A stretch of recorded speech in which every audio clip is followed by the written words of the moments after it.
Hare Krishna. Welcome to this episode of Chaitanya Charitamrita. Today we'll be starting a new chapter, Adilila, chapter 11, um, the expansions of Lord Nityananda, or the disciplic succession of Lord Nityananda, to be very precise. So, we'll say our Mangalacharan prayers and start the session.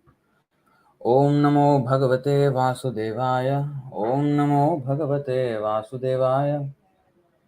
Om Namo Bhagavate Vasudevaya.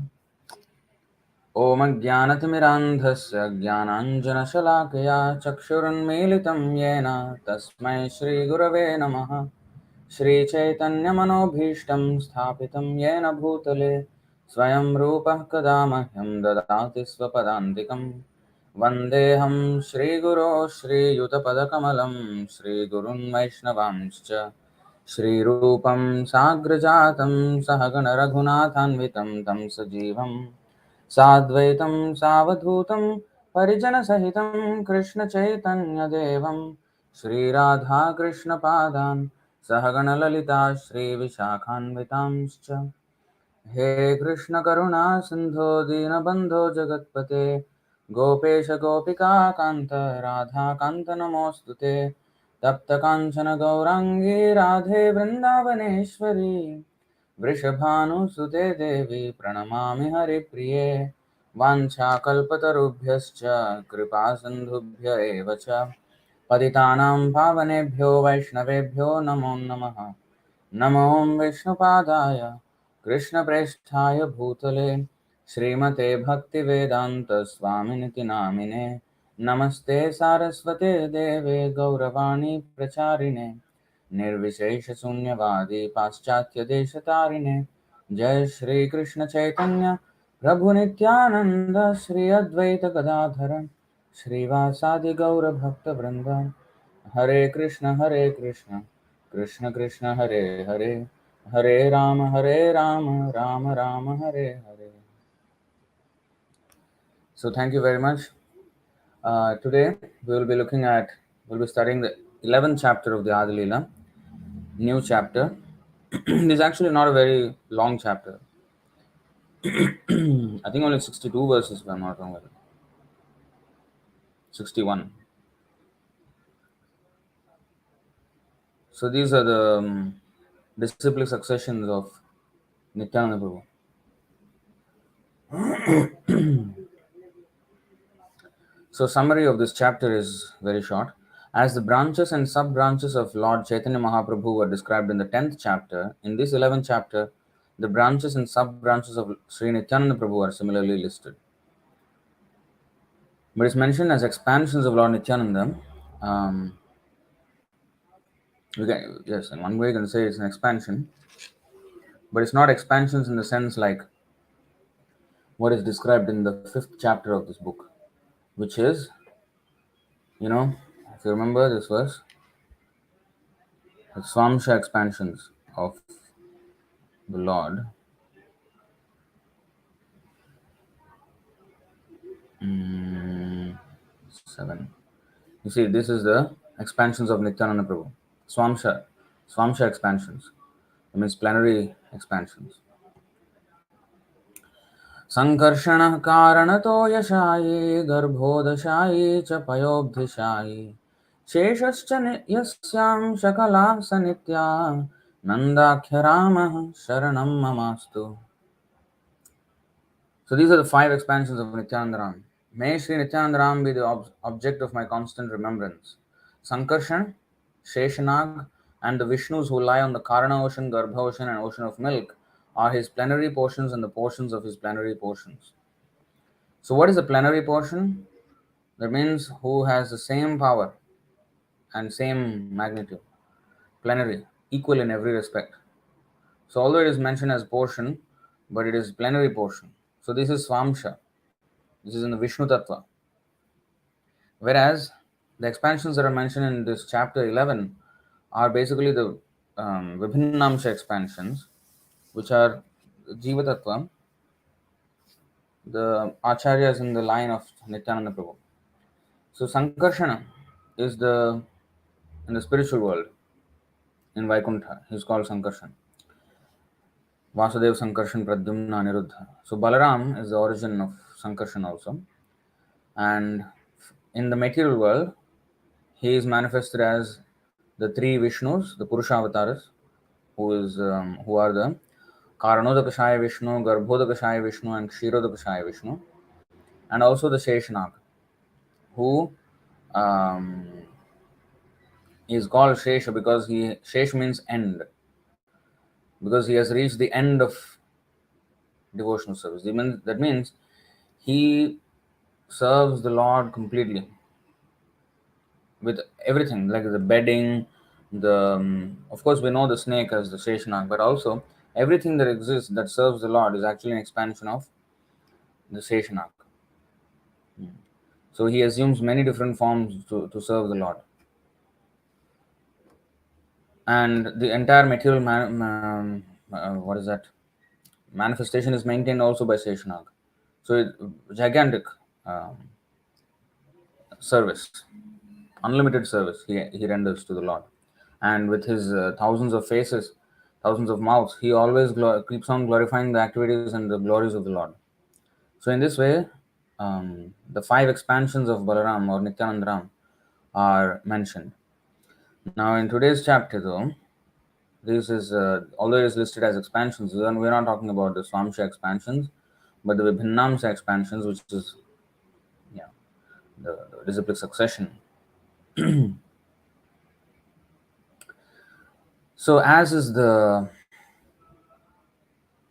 pattern by Krishnadas Kaviraj Goswami, the first verse of each chapter he mentions in Sanskrit about kind of like the summary or like offering obeisances to the personality. Either sometimes Chaitanya Mahaprabhu or Nityananda Prabhu, in this case Nityananda Prabhu, you see.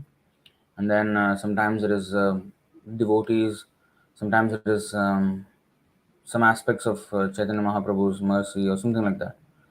So this verse is about Nityananda Prabhu. Nityananda padambhoj bhringan prema madhun madan natva khilante shumukhya likhyante katichinmaya. So first verse he writes in Sanskrit and then he goes on to explain after that in Bengali. After offering my obeisances unto all the devotees of Sri Nityananda Prabhu, who are like bumblebees collecting honey from his lotus feet, I shall try to describe those who are the most prominent.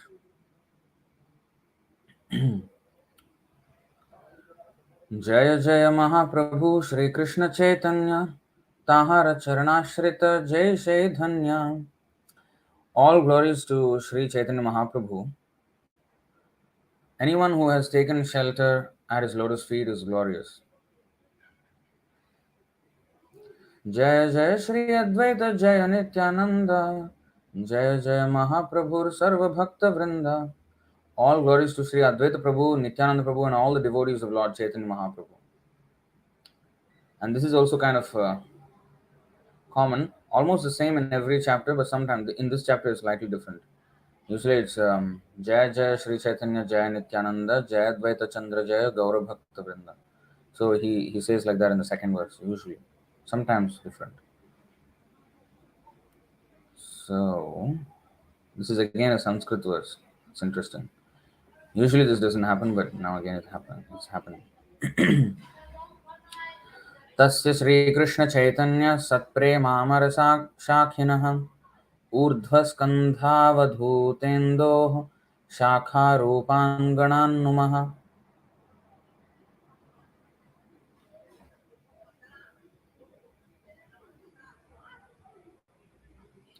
Sri Nityananda Prabhu, actually just give me a second here. I want to test something. Let's see.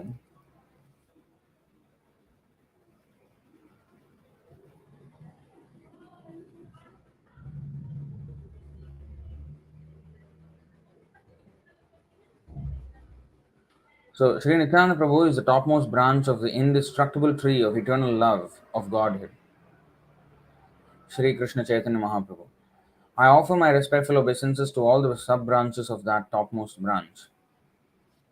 So, if you remember, Chaitanya Mahaprabhu is compared to the tree that bestows this fruits of love of Godhead, and all his different branches are the disciplic successions that come from him. So we should understand that the disciplic succession, a parampara, is not a single linear line.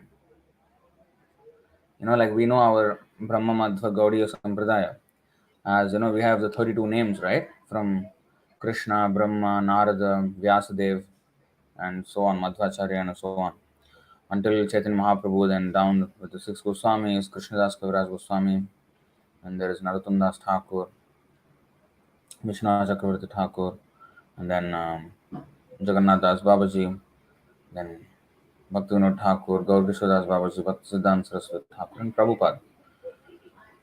Now that looks like a linear line, but actually parampara is never linear. Parampara is always like a tree with multiple branches, and each branch has sub branches. It's like an upside down tree with the roots upward and the branches down. Urdhvamulam madham shakham aswatham prahuravyayam. So parampara is like that. So the root is Krishna, and then the branches, is all the every guru has so many disciples, and when they all become spiritual masters, so the disciplic succession goes down like that. So it's never a linear thing. It's just that our particular connection with the root is, one line can be drawn. Suppose there is a leaf at the end of one branch, and there are about 100 branches, and then 100 branches got sub branches and sub branches and sub branches. So many thousands and millions of sub branches like that.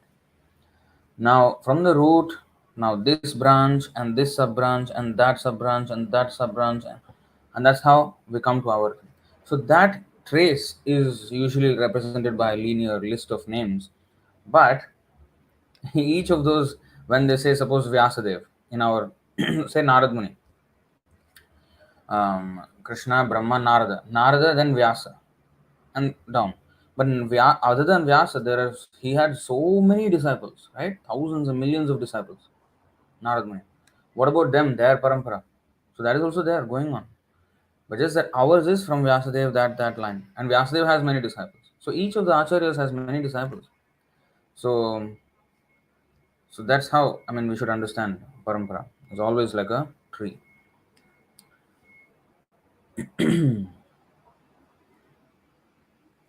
Shri Nityānanda vriksher skandha gurutar tahate janmila shakha prashakha vistar. Sri Nityananda Prabhu is an extremely heavy branch of the Sri Chaitanya tree. From that branch grow many branches and sub branches. So in a tree there are sometimes very big branches, sometimes some branches are not so big. So here it is said that Nityananda Prabhu's branch is extremely big.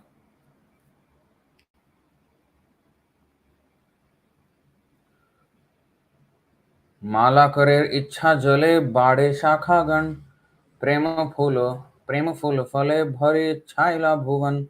So Malakar means gardener, right? So here Malakar is translated of Sri Chaitanya Mahaprabhu, but actually Malakar means gardener.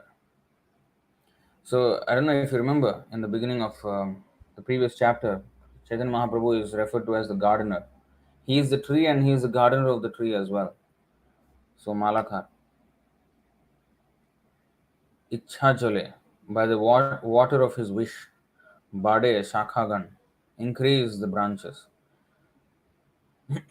So watered by the desire of Sri Chaitanya Mahaprabhu, these branches and sub branches have grown unlimitedly and covered the entire world with fruits and flowers. Asankhya ananta gana ke karu ganan apana shodhite kahi mukhya jan. This is the thing. These branches and sub branches of devotees are innumerable and unlimited. Who could count them? For my personal purification, I shall try to enumerate only the most prominent among them. So this is another thing. The glories of the Lord can never be We can never reach the end of the glories. But one thing we can do is, although there is no end, we can try to just, um, glorify the Lord as much as we can, as much as is possible, and that is for our purification. There is, I'll show you one verse in the Srimad Bhagavatam,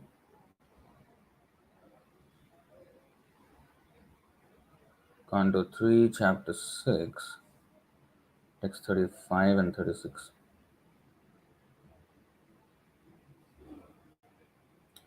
एतत् क्षत्तर्भगवतो दैवकर्मात्मरूपिणः कः श्रद्धध्याद् उपाकर्तुं योगमायाबलोदयम्. O Vidura, who can estimate or measure the transcendental time, work, and potency of the gigantic form manifested by the internal potency of the Supreme Personality of Godhead? Then he says, Tathapi kirtayamyanga yathamati yathashrutam kirtim harehe swam satkartum giramanyabhidhasatim. In spite of my inability, whatever I have been able to hear from the spiritual master, and whatever I could assimilate, I am now describing in glorification of the Lord by pure speech. For otherwise, my power of speaking would remain unchaste. So, this is the mood with which we have to um, recite, glorify the Lord. It's not about, oh, how expert I am in glorifying the Lord. We can never be expert. Come on. Ananta Shesh, who is he with his millions of mouths, he is trying to glorify the Lord since time immemorial, and he can never reach the end. How can we? So we cannot. We cannot adequately glorify the Lord. We may think that is our own, to our own peril. We may think that, oh, I am doing very great glorification of the Lord. We cannot. Whatever glorification we do is for our own purification. It will purify us, such glorification. So with this is the attitude with which to preach. Even to chant the names in the dynasty in the disciplic succession of, you know, uh, the Lord and the pure devotees. This is for our purification. Vaishnava Charitra Sarvada Pavitra. So this is written by Bhaktivinoda Thakur in his Kalyan Kalpataru. In that song, Kripa Karo Vaishnava Thakur. You know the song? Kripa Karo Vaishnava Thakur. Vaishnava Charitra Sarvada Pavitra means the character and character of Vaishnava is always pure. So just by associating with the pure characteristics, even the name, it is higher. That's why Madbhakta Puja Bhyadhika. Krishna says to worship my devotee is more powerful than worshipping me. So the name of a devotee is more powerful than the name of the Lord, by the grace of the Lord. Although the devotee never thinks that he is greater than the Lord, and although technically by tattva he is not greater than the Lord, but by rasa, because he is in the intimate relation with the Lord voluntarily becomes subservient to the devotee, and therefore the devotee becomes more powerful. And therefore, the Lord likes names like Yashodanandana, Nandanandana, Partha Sarathi. These names very much because he is addressed as a person related to his devotees. He is addressed in relation to his devotees. And that is what he likes. Prahlad Narsimha. Oh, we always want to take the shelter of Narsimhadev Bhagavan. But we should understand that without Prahlad, there will be no Narsimha. So we will never be able to know Narsimha without Prahlad. So, um, without Bhagavad Gita, without Arjuna, we will have no Bhagavad Gita. So they, out of their devotion, they bring the Lord into this world. So Paritranaya Sadhunam. He actually comes to give benedictions and pleasure to his devotees. Prahlada Hlada Dayine. Narsimhadev is called Prahlada Hlada Dayine. That means what? Ahlada. Hlada means pleasure. Prahlada means one who gives pleasure to others. That is the meaning of the word prahlad. Hladini Shakti. Hladini means the pleasure potency. So the word hlada means pleasure. Now, prahlada means one who gives hlada to others. So a devotee actually, he makes the whole world happy. So in that way, every pure devotee is actually prahlad by characteristic. Because he, with his message that he carries, he removes the miseries of the whole world. So that is prahlad. Now, prahlada hlada daine. Daine means one who gives. Hlada means pleasure. So one who gives pleasure to the giver of pleasure, prahlad. That is Narasimha. See how nice meaning. We are every day singing. I don't know how many of you know the meaning of the song, word to word. But you see how much meaning is there. You should know like that. That is for our own purification. So when we are chanting, we are, we understand that without a devotee's mercy, we cannot get the Lord's mercy.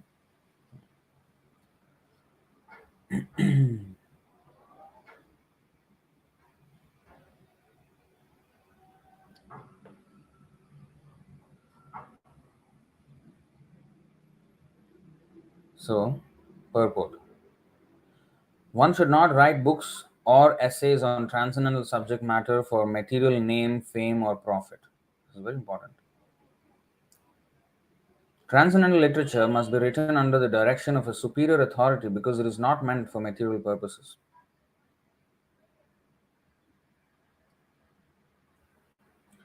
If one tries to write under superior authority, he becomes purified. All Krishna conscious activities should be undertaken for personal purification, apana shodhite, not for material gain.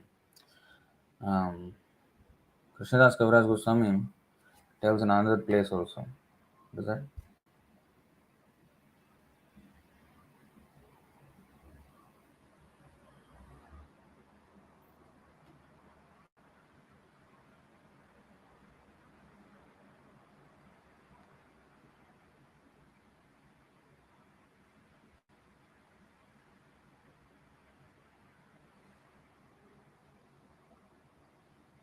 Mm. एषव प्रसादे लिखी चैतन्य लीला गुण जानी वाना जाने करे आपन शोधन. This is he wrote in the 9th chapter of the Adi Leela, 5th verse. It is by the mercy of all these Vaishnavas and Gurus that I attempt to write about the pastimes and qualities of Lord Chaitanya Mahaprabhu. Whether I know it or not, it is for self-purification that I write this book.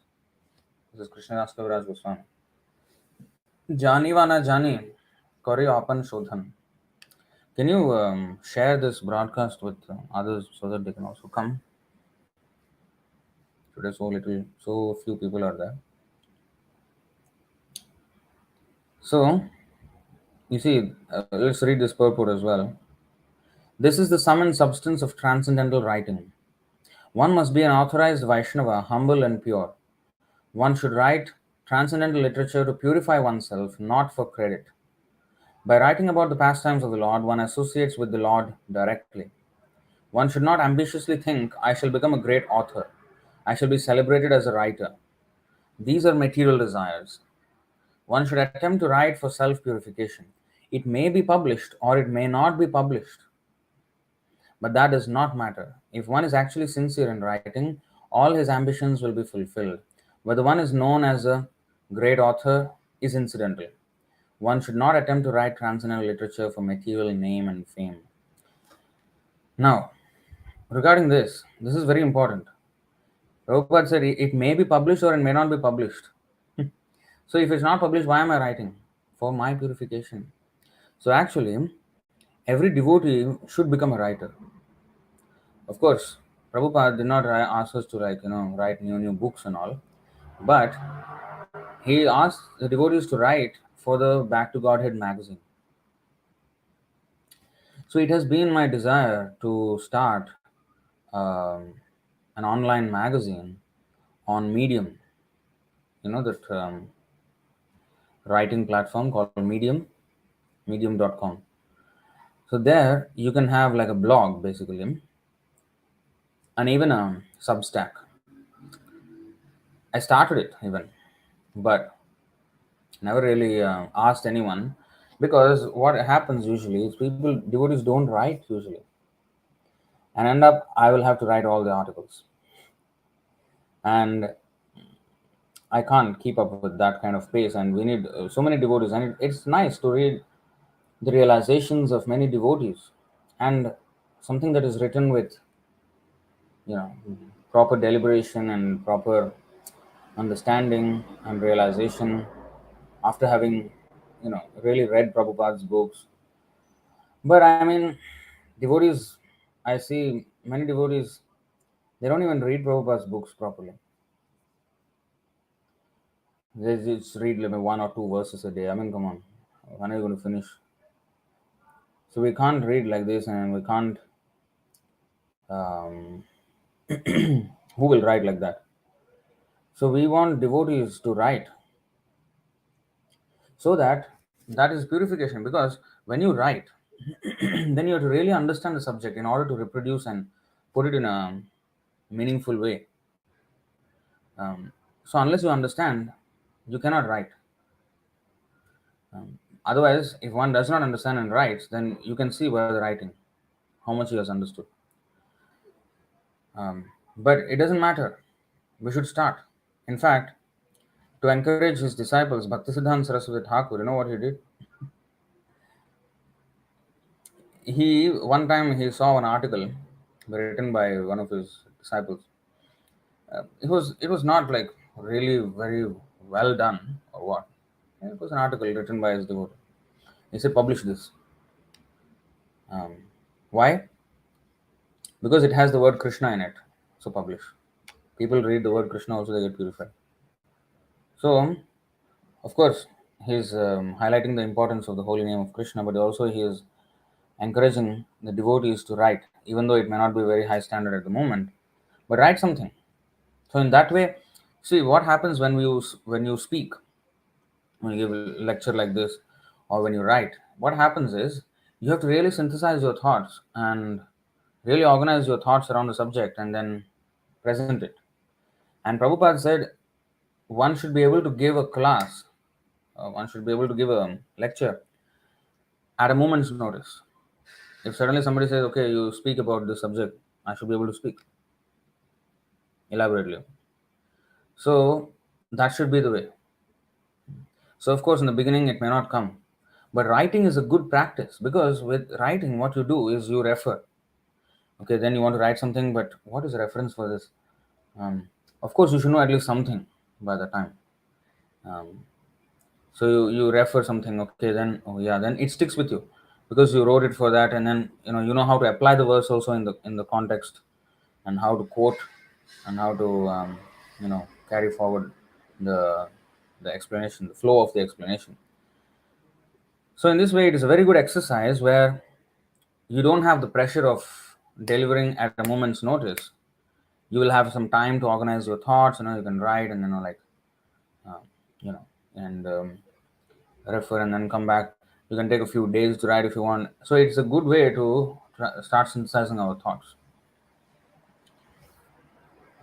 Divya Krishna Mataji is asking if we don't have writing skills, Prabhuji.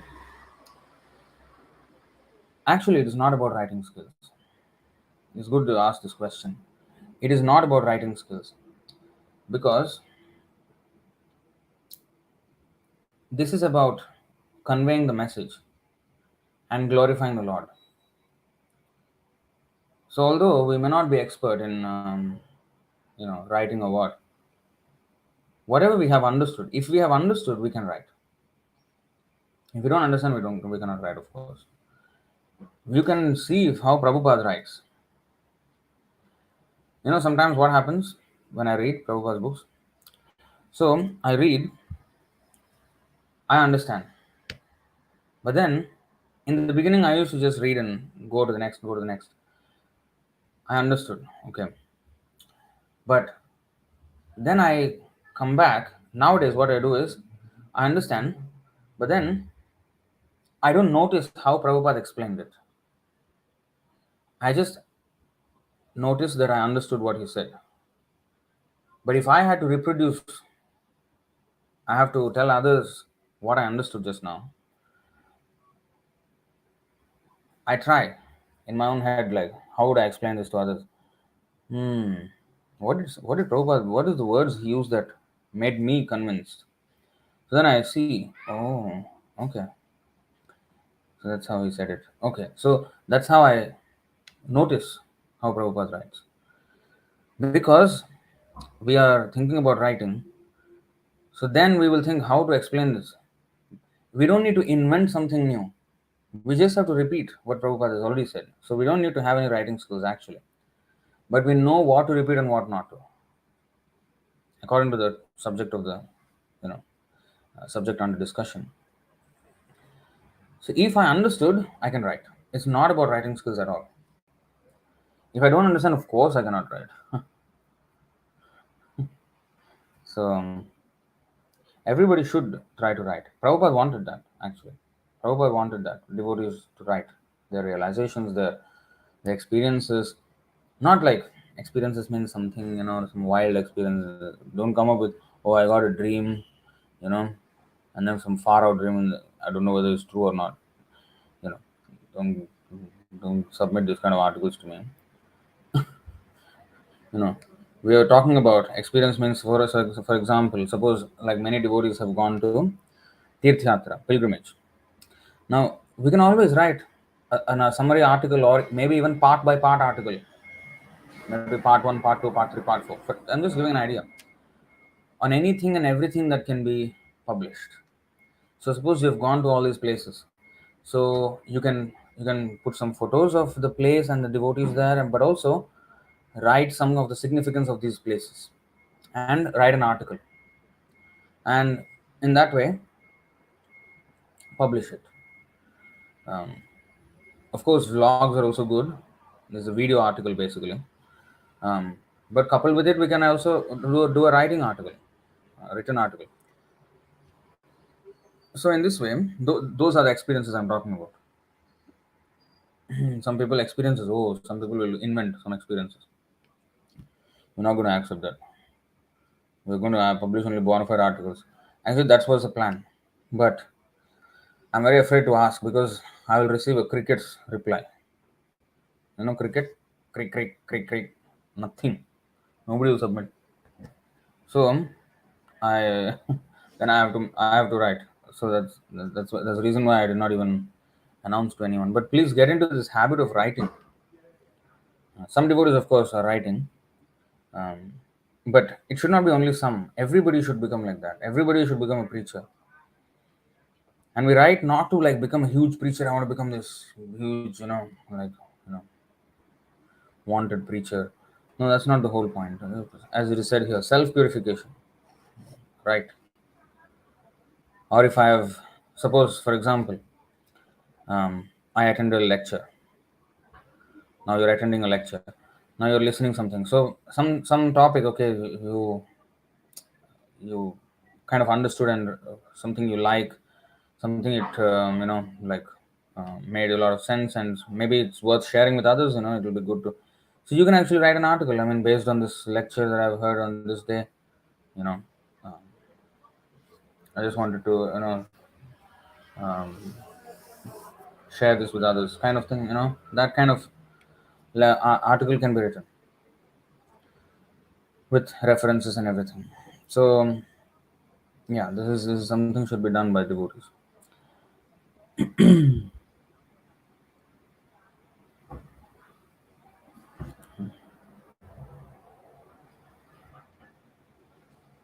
Shri Virbhadra गोसाई स्कंध महाशाखा तार उपशाखा जत असंख्य तार लेखा. After Nityananda Prabhu, the greatest branch is Veerabhadra Gosai. This is the many devotees pronounce this as Gosani. He's not a Sindhi fellow. This is Sindhis. Their name ends with Ani. Anyway, Gosai. There's a nasal sound. I. Gosai. Veerabhadra Gosai. Um, Gosai is actually Goswami, but in Bengali way of saying it, Gosai. So, after Nityānanda Prabhu, greatest branch is Virabhadra Gosai, who also has innumerable branches and sub branches. It is not possible to describe them all. Purport. Srila Bhaktisiddhanta Saraswati Thakur writes in his Anubhashya. What is Anubhashya? Bhaktisiddhanta Saraswati Thakur's commentary on Sri Chaitanya Charitamrita.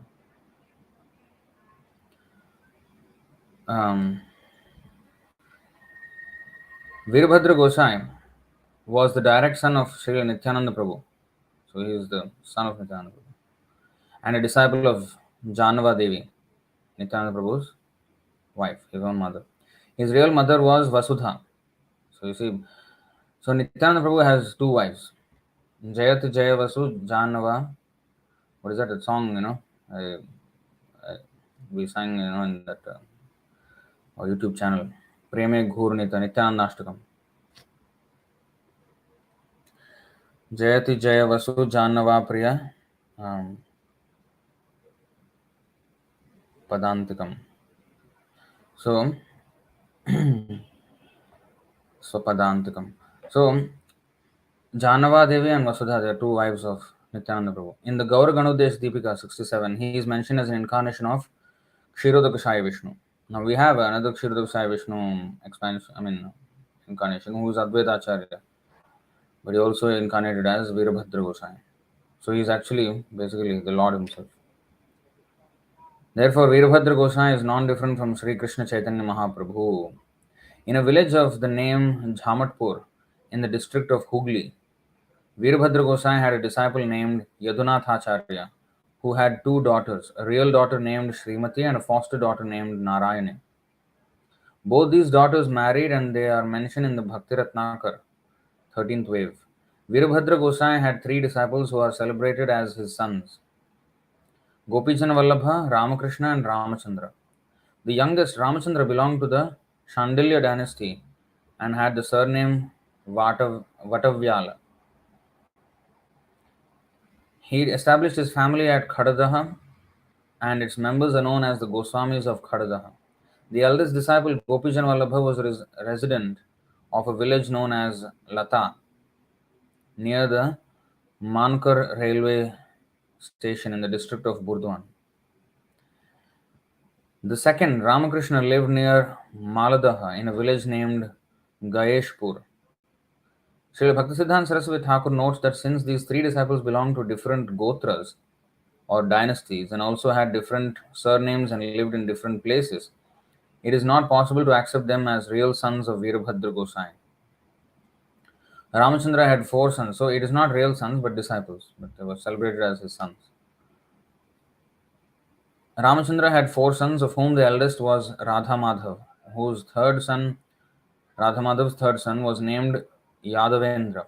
Yadavendra's son was Nandakishore, his son was Nidhi Krishna, his son was Chaitanya Chanda, his son was Krishna Mohan, his son was Jagan Mohan, his son was Vrajanath, and his son was Shyamalal Goswami.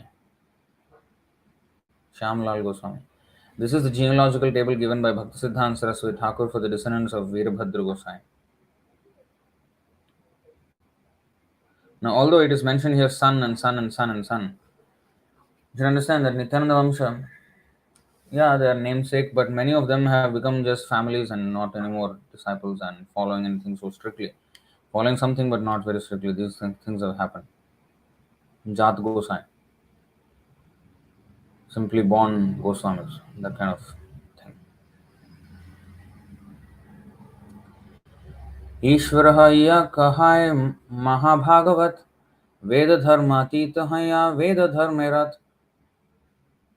Although Virabhadra Gosai was the Supreme Personality of Godhead, he presented himself as a great devotee. And although the Supreme Godhead is transcendental to all Vedic injunctions, he strictly followed the Vedic rituals. Antare Cheshta Bahire Nirdambha Chaitanya Bhakti Mandape Teho Mula Stambha.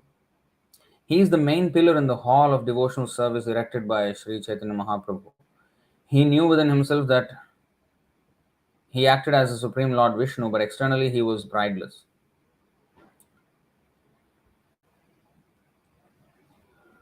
Adyapi jahar kripa mahimaha ite Chaitanya Nityananda Gaya Sakala Jagate. It is by the glorious mercy of Sri Virabhadra Gosai that people all over the world now have the chance to chant the names of Chaitanya and Nityananda. We don't even know much about Virabhadra Gosai. Sei Virabhadra Gosai Layenu Sharan Jahar Prasade Hoya Abhishta Puran. I therefore take shelter of the lotus feet of Virabhadra Gosai so that by his mercy my great desire to write Sri Chaitanya Charitamrita will be properly guided. Shri Ramadas Ar Gadadhar Das Chaitanya Gosair Bhakta Rahetar Pas. Two devotees of Lord Chaitanya named Shri Ramdas and Gadadhar Das always lived with Shri Virabhadra Gosai. Purport. Shri Ramdas, later known as Abhiram Thakur, was one of the 12 Gopals or cowherd boyfriends of Sri Nityananda Prabhu. The Gauraganodesha Deepika 126th verse states that Sri Ramdas was formerly Sri Dama. In the Bhakti Ratnakar 4th wave, there is a description of Srila Abhiram Thakur. By the order of Sri Nityananda Prabhu, Abhiram Thakur became a great acharya and preacher of the Chaitanya cult of devotional service. He was a very influential personality, and non-devotees were very much afraid of him. Empowered by Sri Nityananda Prabhu, he was always in ecstasy and was extremely kind to all fallen souls. It is said that he offered obeisances to any stone other than. Sorry. It is said that if he offered obeisances to any stone other than a Shalagram Shila, it would immediately fracture. Srila Bhaktisiddhanta Saraswati Thakur writes in his Anubhashya, 10 miles southwest of Champa, Champadanga railway station on the narrow gauge railway line from Howrah in Calcutta to Amta, a village in the Hooghly district, is a small town 10 miles southwest. Okay. Is a small town named Khanakol Krishnanagar, where the temple in which Abhiram Thakur worshipped is situated. During the rainy season, when this area is inundated with water, people must go there by another line, which is now called the Southeastern Railway. On this line, there is a station named Kola Ghat, from which one has to go by steamer to Ranichak. 7.5 miles north of Ranichak is Khanakul. The temple where Abhiram Thakur worshipped is situated in Krishnanagar, which is near the cool bank of the Khana, Dwarakeshwar river. Therefore, this place is celebrated as Khanakul Krishnanagar. Outside of the temple is a bakul tree. This place is known as Siddha Bakul Kunja. It is said that when Abhiram Thakur came there, he sat down under this tree. In Khanakul Krishnanagar, there is a big fair held every year in the month of Chaitra, March, April, on the Krishna Saptami, the 7th day of the dark moon. Many hundreds and thousands of people gather for this festival. The temple where Abhiram Thakur worshipped has a very old history. The deity in the temple is known as Gopinath. There are many Saivite families living near the temple. It is said that Abhiram Thakur had a whip and that whoever he touched with it would immediately become an elevated devotee of Krishna. Among his many disciples, Sriman Srinivas Acharya was the most famous and the most dear, but it is doubtful that he was his initiated disciple. So this is Bhaktisiddhanta Saraswati Thakur's explanation.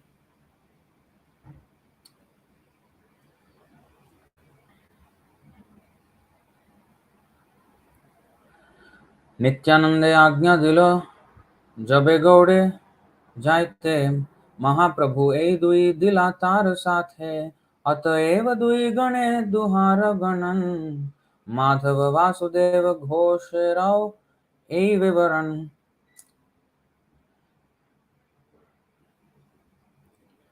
When Nityananda Prabhu was ordered to go to Bengal to preach, these two devotees, Ramdas and Gadadhar Das, were ordered to go with him.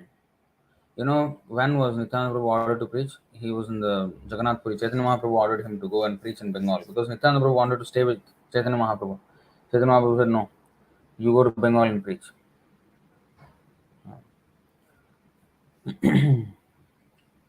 So highlighting the importance that preaching is more important than staying with the Lord or his devotees. Preaching is very important. Of course, we have to stay in association of devotees, but preaching is to be taken precedence. So when Nityananda Prabhu was ordered to go to Bengal to preach, these two devotees, Sri Ramdas and Gadadhar Das, were ordered to go with him. Thus, they are sometimes counted among the devotees of Lord Chaitanya and sometimes among the devotees of Lord Nityananda. Similarly, Madhav Ghosh and Vasudev Ghosh belong to both groups of devotees simultaneously. Purport. So, if you see, there is a pattern in which Bhaktisiddhanta Saraswati Thakur writes his Anubhasha. Always he gives the geographical location with many references, so that in the future at all, if the places get lost with time, one can trace back. There is some historical evidence. Um, and actually, many of these places are maintained by Gaudiya Math nicely. So, the devotees who recently went to Bengal, they came back and told us this, that the places are quite nicely, neatly maintained. People can actually visit and see all the places. Many places are there. So they're maintained by either Gaudiya Math or ISKCON, or some devotee community in the Gaudiya Vaishnava line. So purport, Srila Bhaktisiddhanta Saraswati Thakur writes in his Anubhashya, there is a place named Dainhat near the Agradweep railway station and Patuli in the district of Burdwan, where the deity of Sri Gopinath Ji is still situated. This deity accepted Govinda Ghosh as his father. Even until today, the deity performs the Shraddha ceremony on the anniversary of the death of Govinda Ghosh. Wow.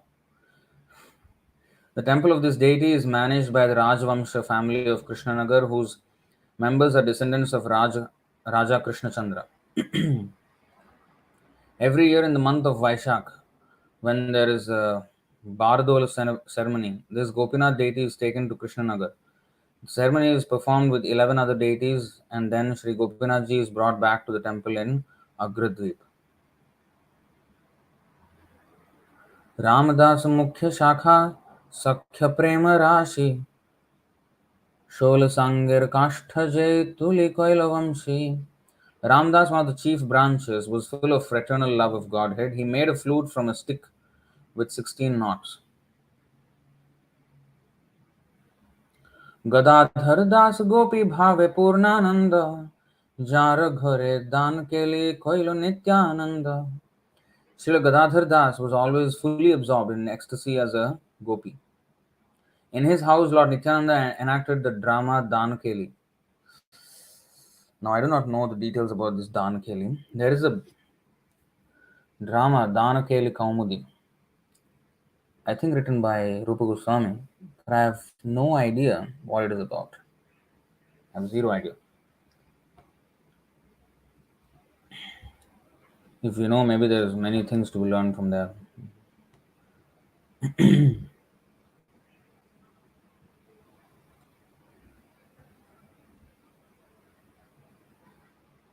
Shri Madhav Ghosh मुख्य कीर्तनिया गणे नित्यानंद प्रभु नृत्य करे jar गाने. Kirtaniya, amongst the performers of Sankirtan. The one who leads the singing in the Kirtan is called a Kirtaniya. Sri Madhav Ghosh was the principal performer of Kirtan. While he sang, Nityananda Prabhu danced. Vasudeva Gite Kore Prabhura Varnane Kashtha Pashan Drave Jahara Shravane. When Vasudev Ghosh described Lord Chaitanya and Nityananda while performing Kirtan, even wood and stone would melt upon hearing it. And Vasudev Ghosh says that in the place of my heart, the Creator has put a stone. What is that song? I think Yadi Gaur na hoy to, I think so. There he says, my heart is like stone. But actually here it is said, by his kirtan even stones and wood would melt. So beautiful, Vasudev Ghosh. Murari चैतन्य दासेर अलौकिक लीला व्याघ्र गाले चढ़ मारे सर्पसने खेला. Wow. There were many extraordinary activities performed by Murari, a great devotee of Lord Chaitanya Mahaprabhu, Murari Chaitanya. Sometimes in his ecstasy, he would slap the cheek of a tiger, and sometimes he would play with a venomous snake. Wow. Vyaghra gale chada mare sarpasane khela. Purport. Srila Bhaktisiddhanta Saraswati Thakur writes in his Anubhashya, Murari Chaitanya Das was born in the village of Sar Vrindavanpur, which is situated about 2 miles from the Galashi station on the Burdwan line. When Murari Chaitanya Das came to Navadvip, he settled in the village of Modudrum or Mamagachi Gram.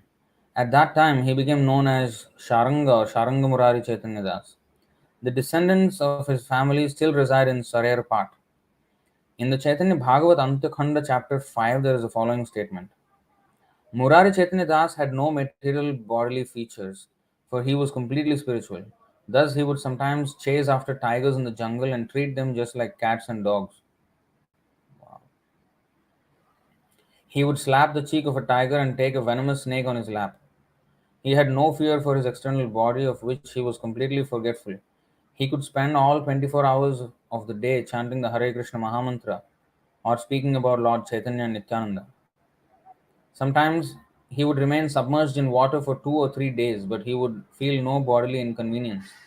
Thus, he behaved almost like stone or wood, but he always used his energy in chanting the Hare Krishna Mahamantra. No one can describe his specific characteristics, but it is understood that wherever Murari Chaitanya Das passed, whoever was present would be enlightened in Krishna consciousness simply by the atmosphere he created. So, this is true of a devotee, a pure devotee. This is not only a characteristic of Murari Chaitanya, but of any pure devotee. So, they just have to be around, and the atmosphere they create, people automatically become Krishna conscious. I've been watching this video series of Prabhupada, that following Srila Prabhupada, that series. It's amazing how much influence Srila Prabhupada carried when he was just present in a place. How much the devotees would feel so ecstatic and so convinced. They just become convinced by looking at him. That's it. And that is the power of a pure devotee. By his mercy, when in his manifest Leela, he exhibits himself. And there's not a dull moment around Prabhupada. Everything is so transcendently enriched. Every single moment that was with him was transcendently enriched. The devotee would always learn something and always be inspired to become a devotee. Just by, you know, seemingly um, effortless moves of Prabhupada. Effortless. Devotees were, I mean, the devotees were saying many stories. Just Prabhupada smiled and they just remained in Krishna consciousness for decades. Just nodded to one Mataji. That's it. She remained a devotee. Her entire life surrendered. Just nodded. Prabhupada just nodded at her. Just looked at her and nodded. That's it. I mean, you would think that that is very insignificant, but the power there, it's not in the nod, it's not in the anything. It's just the power of the pure devotee. He doesn't need to do anything. He can just pass. He can just walk by, and people will become devotees. So that is the influence of a pure devotee. Just by looking at his behavior, one will be attracted. It's so attractive.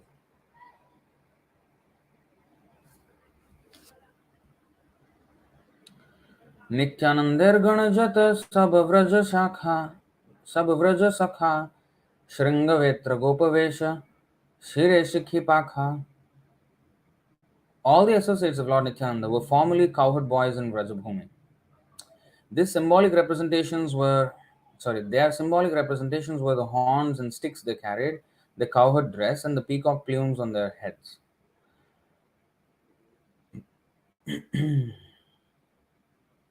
Now, Prabhupada said in one place that the spiritual masters in the Gaudiya line are either from Srimati Radharani's associates, like the Manjaris, like Rupa Manjari and all these gopis, or they are the associates of cowherd boys of from the Nityananda Prabhu. But it's not like the two different parties, like. But see, they are all intermingling. The cowherd boys and the cowherd girls, all of them, are like one big family. They have so many dealings between them, centered around Krishna. So anyway, they're coming from the Nityananda Prabhu's line or Srimati Radharani's line, like that. So purport, Janava Mata is also within the list of Lord Nityananda's followers. She is described in the Gaura Ganodesh Deepika 66th verse as Ananga Manjari of Vrindavan. All the devotees who are followers of Janava Mata are counted within the list of Sri Nityananda Prabhu's devotees. Janava Mata, although a lady, but she became a spiritual master. And because she is Lakshmi herself. I mean, Sri Sampradaya comes from Lakshmi, right? And if you'll be surprised that Lakshmi, what is her position? Is she a Jiva? Is she a Vishnu Tattva, Jiva Tattva, or what Tattva?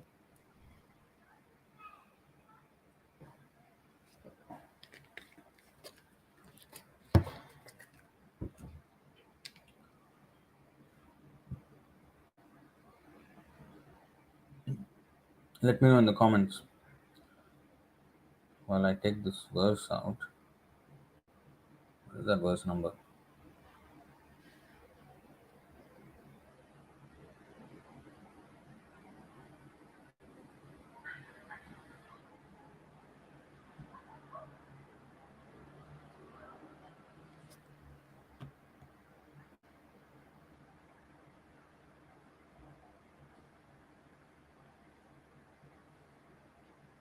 Hmm. 6:19:13. Look at this.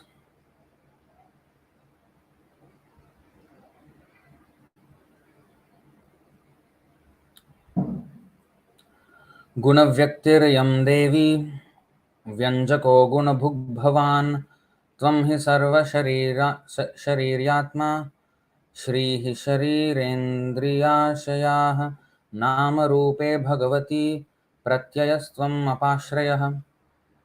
Mother Lakshmi, who is here, is the reservoir of all spiritual qualities, whereas you manifest and enjoy all these qualities. So Lord Narayana enjoys all this. Indeed, you are actually the enjoyer of everything. You live as the super soul of all living entities and not aid. And the goddess of fortune is the form of their bodies, senses, and minds. She also has a holy name and form, whereas you are the support of all such names and forms and the cause for their manifestation. Purport. Madhvacharya, the Acharya of the Tattvavadis, has described this verse in the following way. Vishnu is described as Yajna personified, and Mother Lakshmi is described as spiritual activities and the original form of worship. In fact, they represent spiritual activities and the super soul of all Yajna. Lord Vishnu is the super soul even of Lakshmi Devi, but no one can be the super soul of Lord Vishnu, for Lord Vishnu himself is the spiritual super soul of everyone. According to Madhvacharya, there are two tattvas or factors. One is independent and the other is dependent. The first tattva is the Supreme Lord, Vishnu, and the second is Jiva Tattva. So the Jiva Tattva is dependent. Lakshmi Devi, being dependent on Lord Vishnu, is sometimes counted among the Jivas. The Gaudiya Vaishnavas, however, describe Lakshmi Devi in accordance with the following two verses from the Prameya Ratnavali of Baladev Vidyabhushan. The first verse is a quotation from the Vishnu Puran. नित्यैव सा जगन्माता विष्णोः श्रीरनपायिनी यथा सर्वगतो विष्णुस्तथैवेयं द्विजोत्तम विष्णोः स्युः शक्तयस्तिस्रस्तासु या कीर्तिता परा सैव श्रीस्तदभिन्नेति प्राह शिष्यान् प्रभुर्महान्. O best of the Brahmanas, Lakshmi ji is the constant companion of the Supreme Personality of Godhead, Vishnu, and therefore she is called Anapayini. She is the mother of all creation. As Lord Vishnu is all pervading, his spiritual potency, Mother Lakshmi, is also all pervading. Lord Vishnu has three principal potencies: internal, external, and marginal. Sri Chaitanya Mahaprabhu has accepted Parashakti, the spiritual energy of the Lord, as being identical with the Lord. Thus, she is also included in the independent Vishnu Tattva. Very important. She is counted among the independent Vishnu Tattva. So this is not counted among the Jiva Tattva. In some sampradayas, it is, you know, um, in some sampradayas, he is understood as, you know, she is understood as Jiva Tattva, Lakshmi Ji, but here no. Gaudiya Vaishnavas, especially Baladev Vidyabhushan mentions that she is to be counted among the Vishnu Tattva. Let's see, something else is also given here. In the Kantimala commentary on the Prameya Ratnavali, written by Baladev Vidyabhushan. Kantimala commentary is written by who? I don't know. In the Kantimala commentary on the Prameya Ratnavali, there is this statement: Nanu kvachit nitya mukta jivatvam lakshmyaha svikritam tatraha praheti nityaiveti padye sarva vyapti kathanena कलाकाष्ठे काष्ठेत्यादिपद्यद्वये शुद्धोपीत्युक्त च महाप्रभुना स्वशिष्यान् प्रति लक्ष्म्या भगवदद्वैतम् उपदिष्टम् क्वचिद्यत् तस्यास्तु द्वैतमुक्तं तत्तु तद् आविष्ट नित्यमुक्तं जीवम् आदाय संगतमस्तु. Although some authoritative Vaishnava disciplic successions count the goddess of fortune among the ever-liberated living entities, Jivas in Vaikuntha, Sri Chaitanya Mahaprabhu, in accordance with the statement in the Vishnu Puran, has described Lakshmi as being identical with the Vishnu Tattva. The correct conclusion is that the descriptions of Lakshmi as being different from Vishnu are stated when an eternally liberated living entity is imbued with the quality of Lakshmi.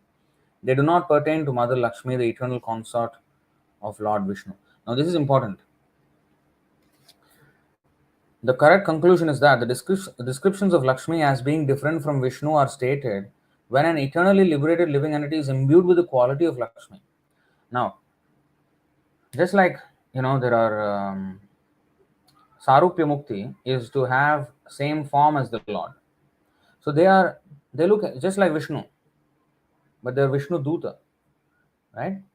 So they are not in the Vishnu Tattva category, but they look like Vishnu. And they have many qualities of Vishnu also. Similarly, in the female form, many souls have the this thing of Lakshmi as well. So, eternally liberated living entity, but having the this thing of Lakshmi.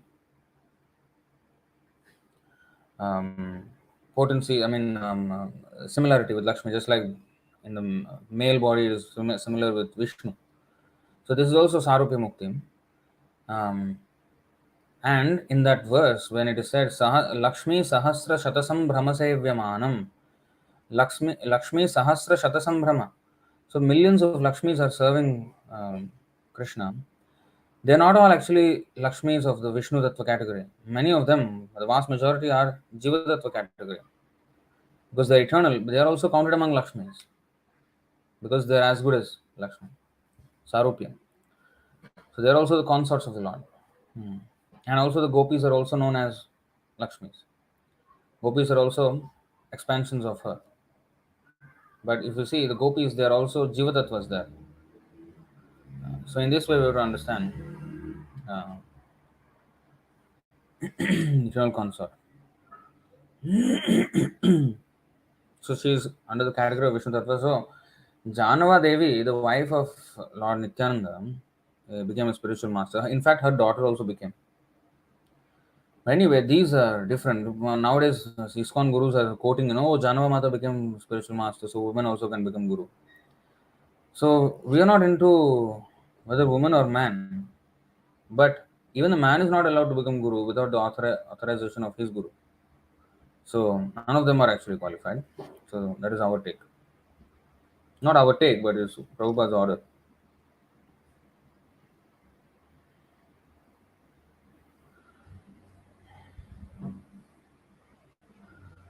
Raghunath वैद्य उपाध्याय महाशय Jahar darshane Krishna prema bhakti hoy. The physician Raghunath, also known as Upadhyay, was so great a devotee that simply by seeing him one would awaken his dormant love of Godhead. So this is the power of a pure devotee. I told you about Prabhupada as well. Sundarananda Nityananda Shakha Sundarananda Nityananda Shakha Bhritya Marma Jar Sange Nityananda Kore Vraja Narma. Sundarananda, another branch of Sri Nityananda Prabhu, was Lord Nityananda's most intimate servant. Lord Nityananda Prabhu perceived the life of Vrajabhumi in his company. Srila Bhaktisiddhanta Saraswati Thakur, purport, sorry. Srila Bhaktisiddhanta Saraswati Thakur writes in his Anubhashya, in the Chaitanya Bhagavat Antakhanda chapter 5, it is stated that Sundarananda was an ocean of love of Godhead and the chief associate of Sri Nityananda Prabhu. In the Gaur Ganodesh Deepika 127th verse, he is stated to have been Sudama in Krishna Leela. Thus, he was one of the 12 cowherd boys who came down with Balaram when he descended as Sri Nityananda Prabhu. So there were 12 cowherd boys who came with Nityananda Prabhu. The holy place where Sundarananda lived is situated in the village known as Maheshpur, which is about 14 miles east of Majadiya railway station of the Eastern Railway from Calcutta to Burdwan. This place is within the district of Jessore, which is now in Bangladesh. Among the relics of this village, only the old residential house of Sundarananda still exists. At the end of the village resides a Baula or Suda Vaishnava. This is about 100 years ago, Bhaktisiddhanta Saraswati Thakur's time. That's why you see, this which is now in Bangladesh, this part, this is in brackets. This is not part of Bhaktisiddhanta's writing because Bangladesh was not in existence back then. It was all under the British rule and everything. East Bengal, West Bengal is all one, you know. So Jessore, he only said Jessore, but in the brackets they said which is now in Bangladesh. Bangladesh only came in 1972, 71. At the end of the village resides a Baula, Suda Vaishnava, and all the buildings, both the temples and the house, appear to be newly constructed. In Maheshpur, there are deities of Sri Radhavallabha and Sri Radharaman. Near the temple is a small river of the name Vetravati. Sundarananda Prabhu was a Naishtik brahmachari. He never married in his life. Therefore, he had no direct descendants except his disciples, but the descendants of his family still reside in the village known as Mangaldihi in the district of Birbhum. In that same village is a temple of Balaram and the deity there is regularly worshipped.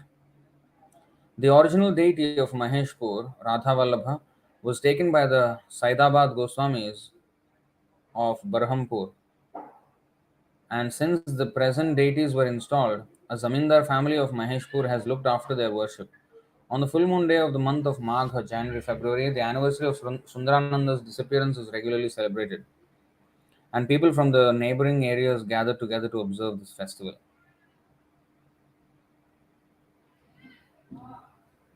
Kamlakar पिप्पलाए अलौकिक रीता अलौकिक प्रेमतार भुवने विदिता. Kamalakar Pipalai is said to have been the third Gopal. Um, the cowherd boys who came down with Balaram as Nityananda Prabhu, the 12 associate cowherd boys who also came down. He is the third among them, Kamalakar Pipalai. His behavior and love of Godhead were uncommon, and thus he is celebrated all over the world. Purport. Srila Bhaktisiddhanta Saraswati Thakur writes in his Anubhashya, in the Gauraganodesh Deepika 128, Kamalakar Pipalai is described as the third Gopal. His former name was Mahabal. The Jagannath deity at Mahesh in Sri Rampur was installed by Kamalakar Pipalai. This village of Mahesh is situated about 2.5 miles from the Sri Rampur railway station. The genealogy of the family of Kamalakar Pipalai is given as follows. Kamalakar Pipalai had a son named Chaturbhuj, who had two sons named Narayan and Jagannath. Narayan had one son named Jagadananda, and his son's name was Rajivalochan. Rajivalochan. During the time of Rajivalochan, there was a scarcity of finances for the worship of the Jagannath deity, and it is said that the Nawab of Dhaka, now it is actually Dhaka in Bangladesh, Dhaka. The Nawab of Dhaka, whose name was Shah Suja, donated 1,185 bighas of land, about 395 acres, in the Bengali year 1060, which is 1653 AD. The land being the possession of Jagannath, the village was named Jagannathpur. It is said that when Kamalakar Pipalai left home, his younger brother Nidhipati Pipalai searched for him in the village of Mahesh. Nidhipati Pipalai tried his best to bring his elder brother home, but he would not return. Under these circumstances, Nidhipati Pipalai, with all his family members, came to Mahesh to reside. The members of this family still reside in the vicinity of the Mahesh village. Their family name is Adhikari, and they are a Brahmana family.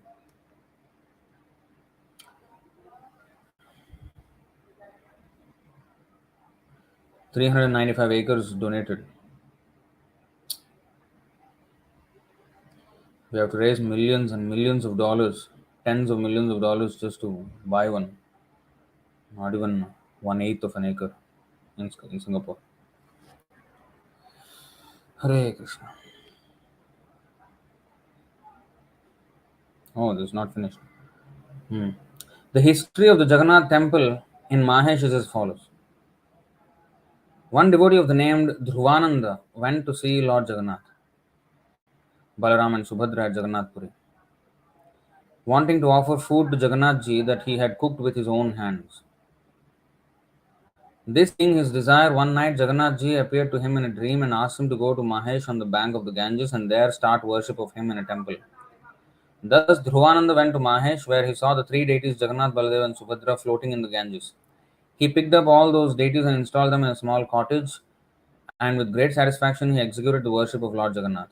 When he became old, he was very anxious to hand over the worship to the charge of someone reliable, and in a dream he got permission from Jagannath Prabhu to hand it over to a person whom he would meet the next morning.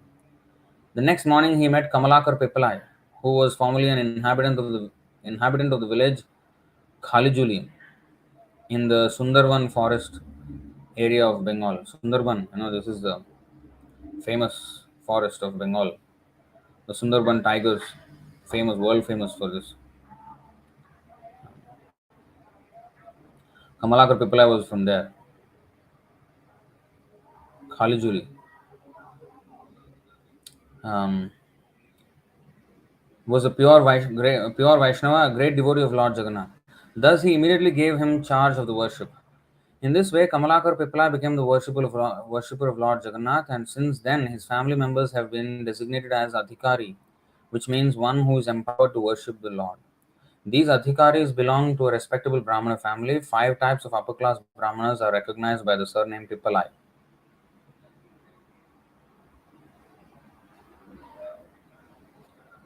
Suryadas सरखेला तार भाई कृष्णदास नित्यानंद दृढ़ विश्वास प्रेमेर निवास. Suryadas Sarakhela.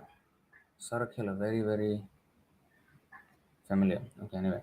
Suryadas Sarakhela and his younger brother Krishnadas Sarakhela both possessed firm faith in Nityānanda Prabhu. They were a reservoir of love of Godhead. Purport. In the Bhakti Ratnaka 12th wave, it is stated that a few miles from Navadvip is a place called Shaligram that was the residence of Suryadas Sarakhela. He was employed as a secretary in the Muslim government of that time and thus he amassed a good fortune. Suryadas had 4 brothers, all of whom were pure Vaishnavas. Vasudha and Janava were 2 daughters of Suryadas Sarakhela. Oh wow. So Vasudha and Janava,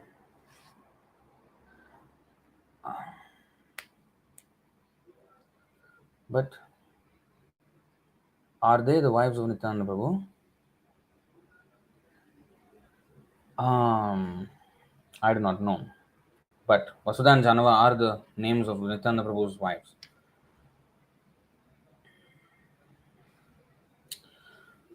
Gauridas Pandit जार प्रेमोदंड भक्ति कृष्ण प्रेमादित्य नित्य धरे महाशक्ति. Gauridas Pandit, the emblem of the most elevated devotional service and love of Godhead, had the greatest potency to receive and deliver such love. Purport. Srila Bhaktisiddhanta Saraswati Thakur writes in his Anubhashya, it is said that Gauridas Pandit was always patronized by King Krishnadas, the son of Harihoda. Gauridas Pandit lived in the village of Shaligram, which is situated a few miles from the railway station Mudagacha, and later he came to reside in Ambika Kalana. It is stated in the Gaura Ganudesh Deepika 128 that formerly he was Subala. Yes. Actually, Gauridas Pandit, I think his disciple was Hridaya Chaitanya, I think. Anyway, he was Subala, one of the cowherd boyfriends of Krishna and Balaram in Vrindavan. So he was one of the cowherd boyfriends of Krishna and Balaram in Vrindavan, Subala. Gauridas Pandit, if you see Nectar of Devotion, you will see many mentions of Subala. So, Gauridas Pandit was the younger brother of Suryadas Sarakhela. And with the permission of his elder brother, he shifted his residence to the bank of the Ganges, living there in the town known as Ambika Kalana. Some of the names of the descendants of Gauridas Pandit are as follows. Hridaya Chaitanya, there you go. Yes. Hridaya Chaitanya, another pure devotee.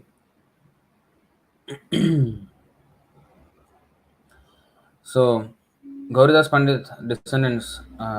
So, Sri Narsimha Chaitanya, Krishnadas, Vishnudas, Bada Balaram Das, Govinda Raghunath, Badu Ganga Das, Auliya Gangaram, Yadavacharya, Hridaya Chaitanya, Chanda Haladar, Mahesh Pandit, Mukut Rai, Bhatuya Gangaram, Auliya Chaitanya, Kalia Krishnadas, Patuya Gopal, Bada Jagannath, Nityananda, Bhavi, Jagadish, Raya Krishnadas, and Annapurna. The eldest son of Gauridas Pandit was known as Big Balram, Bada Balram, and the youngest was known as Raghunath. Okay, so they both their names are already mentioned. Yeah, sorry, here. Always. So, um, the sons of Raghunath were Mahesh Pandit and Govinda. Gauridas Pandit's daughter was known as Annapurna. The village Ambika Kalana, which is situated just across the river Ganges from Shantipur, is 2 miles east of the Kalana Korta railway station on the Eastern Railway. In Ambika Kalana, there is a temple constructed by the Zamindar of Burdwan. In front of the temple, there is a big tamarind tree, and it is said that Gauridas Pandit and Lord Chaitanya Mahaprabhu met underneath this tree.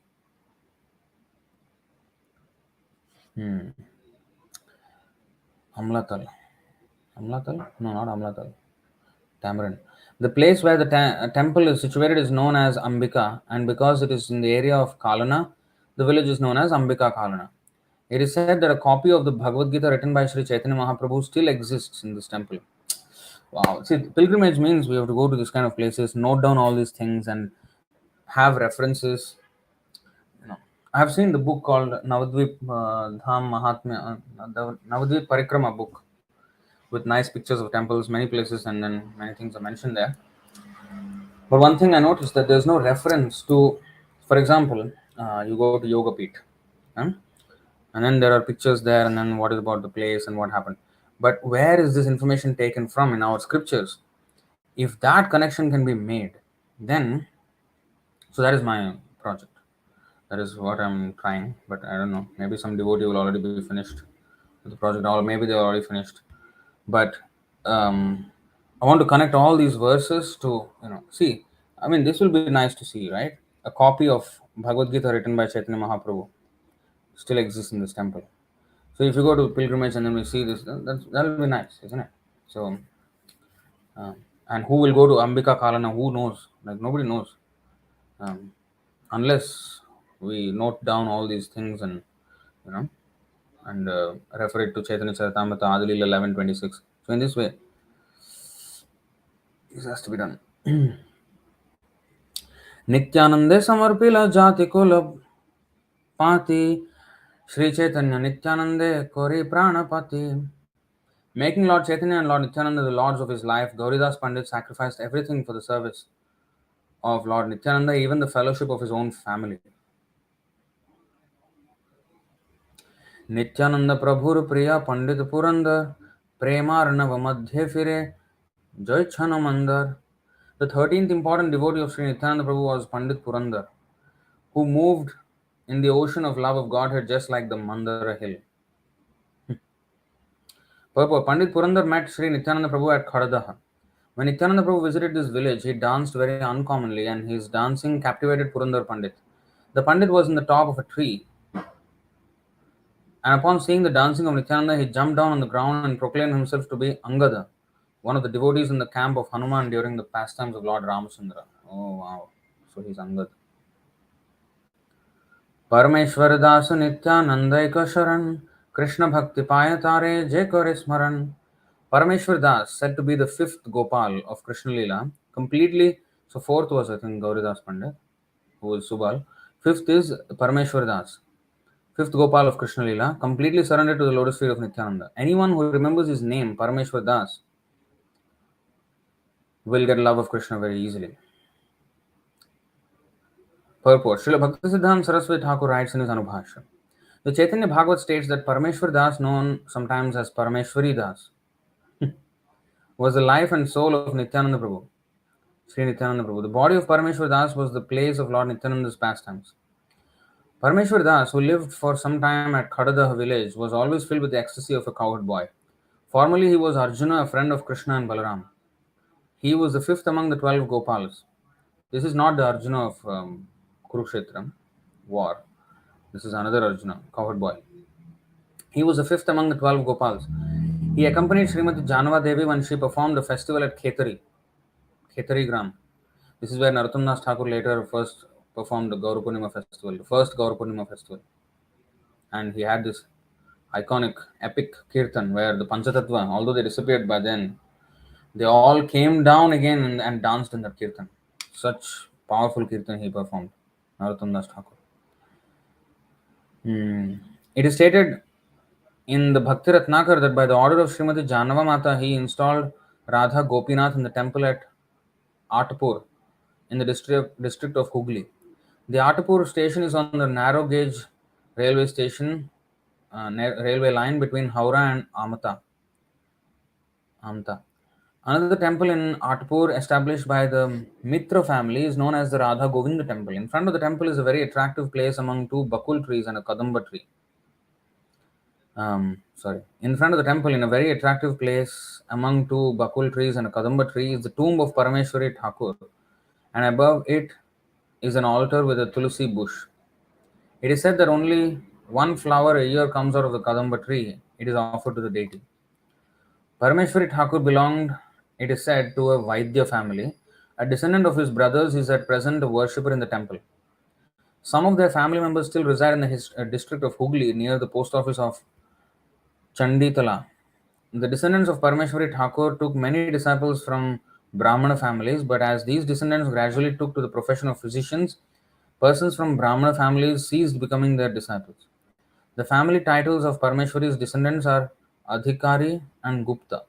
Unfortunately, his family members do not worship the deity directly, they have engaged paid Brahmanas to worship the deity. In the temple, Baladev and Sri Sri Radha Gopinath are together on the throne. It is supposed that the deity of Baladev was installed later because, according to the transcendental mellow, Baladev, Krishna, and Radha cannot stay on the same throne.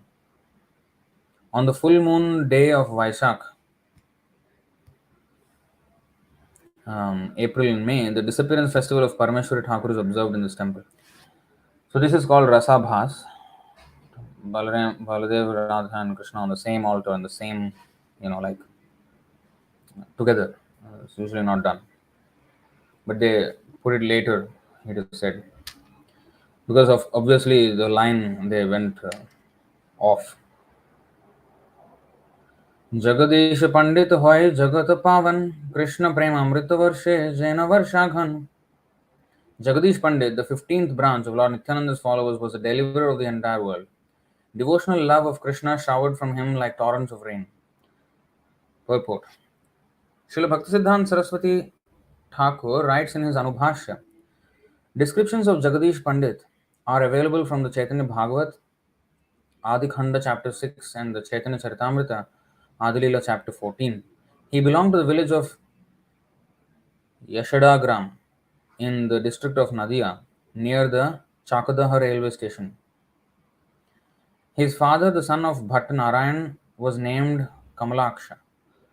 Both his father and mother were great devotees of Lord Vishnu, and after their death, Jagadish, with his wife Dukhini and brother Mahesh, left his birthplace and came to Sri Mayapur to live in the company of Jagannath Mishra and other Vaishnavas.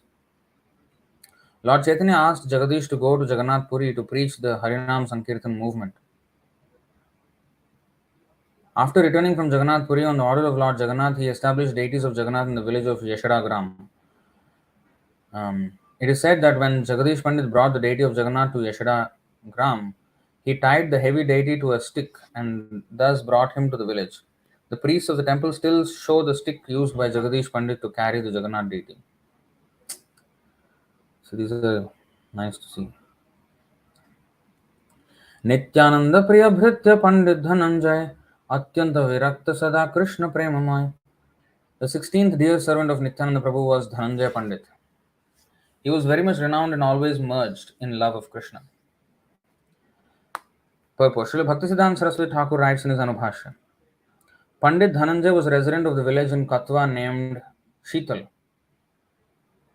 He was one of the 12 Gopalas. His former name, according to Gaur Ganodesh Deepika 127, was Vasudama. Sudama and Vasudama. Sheetal Gram is situated near the Mangalkot police station and Kaichara post office in the district of Burdwan. On the narrow railway from Burdwan to Katwa is a railway station about 9 miles from Katwa known as Kaichar. One has to go about a mile northeast of this station to reach Sheetal. The temple was a thatched house with walls made of dirt. Some time ago, the zamindars of Bajarwan Kabashi, the Maliks, constructed a big house for the purpose of a temple, but for the last 65 years, the temple has been broken down and abandoned. The foundation of the old temple is still visible. There is a Tulsi pillar near the temple, and every year during the month of Kartik, October, November, the disappearance day of Dhananjay is observed. It is said that for some time, Pandit Dhananjay was in a Sankirtan party under the direction of Sri Chaitanya Mahaprabhu, and then he went to Vrindavan. Before going to Vrindavan, he lived for some time in a village named Sanchada Pachada. Sanchada Pachada. What is it? What is that? What kind of name is that? Which is 6 miles south of Memari railway station. Sometimes this village is also known as the place of Dhananjay, Dhananjayar Pat.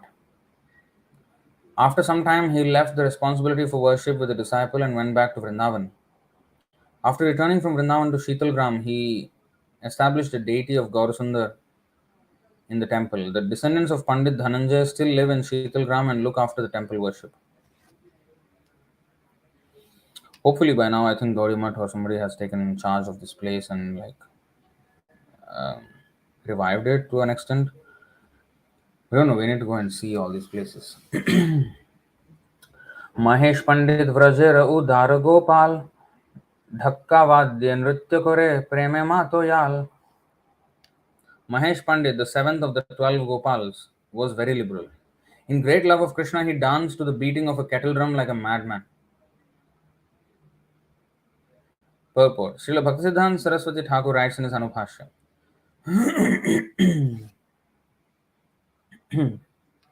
the village of Mahesh Pandit, which is known as Palapada, is situated in the district of Nadia within a forest about 1 mile south of Chakadaha railway station. The Ganges flows nearby. It is said that formerly Mahesh Pandit lived on the eastern side of the Jirat in the village known as Masipur or Jashipur. And when Masipur merged into the riverbed of the Ganges, the deities were brought to Palpada, which is situated in the midst of various villages such as Beledanga, Berigram, Sukhasagar, Chandude, and Manasapota. There are about 14 villages, and the entire neighborhood is known as Panchangar Paragana. Panchangar, Panchangar Paragana. No, Panchanagar. It is mentioned that Mahesh Pandit joined the festival performed by Sri Nityananda Prabhu at Panihati. Narottam Das Thakur also joined in the festival, and Mahesh Pandit saw him on that occasion. In the temple of Mahesh Pandit, there are deities of Gaur Nityananda, Sri Gopinath, Sri Madan Mohan, and Radha Govinda, as well as a Shalgram Shila. नवद्वीपे पुरुषोत्तम पंडित महाशय नित्यानंद नामे जारम Mahonmad Hoy. Purushottam Pandit, the resident of Navadvip, was the eighth Gopal. He would become almost mad as soon as he heard the holy name of Nityananda Prabhu. Purport: it is stated in the Chaitanya Bhagavat that Purushottam Pandit was born in Navadvip and was a great devotee of Lord Nityananda Prabhu. As one of the 12 Gopals, his former name was Stoka Krishna. Oh, wow. Balaram Das Krishna Prema Rasaswadi Nityananda Name Hoy Parama Unmadi. Balaram Das always fully tasted the nectar of love of Krishna. Upon hearing the name of Nityananda Prabhu, he would become greatly maddened. महाभागवत यदुनाथ कविचंद्र जहार हृदय नृत्य करे Nityanand. Yadunath Kavichandra was a great devotee. Lord Nityananda Prabhu always danced in his heart. Purport: in the Chaitanya Bhagavat Madhyakhanda chapter 1, it is said that a gentleman known as Ratnagarbha Acharya was a friend of Sri Chaitanya Mahaprabhu's father. They had been residents of the same village. Ratnagarbha Acharya had three sons, Krishnananda, Jiva, and Yadunath Kavichandra. राढ़े जार जन्म कृष्ण दास द्विजवर श्री नित्यानंद ते हो परम किंकर. Radhe means in West Bengal. So in Belgium there is a temple Radhadesh, but many devotees call it Radhadesh. So Radha is different from Radha. Radhadesh is Radha means West Bengal, it is said here. So there are many holy places. The whole place is called as Radhadesh. The 21st devotee of Sri Nityananda in Bengal was Krishnadas Brahman, who was a first-class servant of the Lord. But in this verse, the word Radhe refers to Radhadesh, the part of Bengal where the Ganges does not flow. Radhadesh. Okay, so you see, Radhadesh. This is the reference I was. So it is a part of Bengal where the Ganga does not flow. Okay. What does Radha means actually? I don't know. Radha means what? Is it like a dry area or something? Where the Ganga does not flow means is it a dry area? I don't know. Radhadesh. Kala Krishna Dasa Bada Vaishnava Pradhan Nityananda Chandra Vinu Nahi Janyan. The 22nd devotee of Lord Nityananda Prabhu was Kala Krishna Das, who was the 9th cowherd boy. He was a first-class Vaishnava and did not know anything beyond Nityananda Prabhu. Purport: in the Gaura Ganudesh Deepika 132, it is said that Kala Krishna Das, who was also known as Kaliya Krishna Das, was formerly a Gopa cowherd boy of the name Lavanga. He was one of the 12 cowherd boys. Srila Bhaktisiddhanta Saraswati Thakur writes in his Anubhashya, Kaliya Krishna Das had his headquarters in a village named Akai Hat, which is situated in the district of Burdwan within the jurisdiction of the post office and police station of Katwa. It is situated on the road to Navadvip. To reach Akai Hat, one has to go from the Byandel Junction station to the Katwa railway station and then go about 2 miles, or one has to get off at the Daihat station and from there go 1 mile. The village of Akaihat is very small. In the month of Chaitra, on the day of Varuni, There is a festival commemorating the disappearance day of Kala Krishna Das.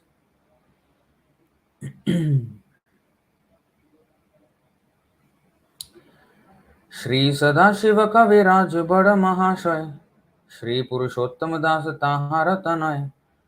The 23rd and 24th prominent devotees of Nityānanda Prabhu were Sadashiv Kaviraj and his son Purushottam Das, who was the 10th Gopal. आजन्म निमग्न नित्यानंदेर चरणे निरंतर बाल्य लीला करे कृष्ण सने. From birth, Purushottam Das was merged in the service of the lotus feet of Lord Nityananda Prabhu, and he always engaged in childish play with Lord Krishna.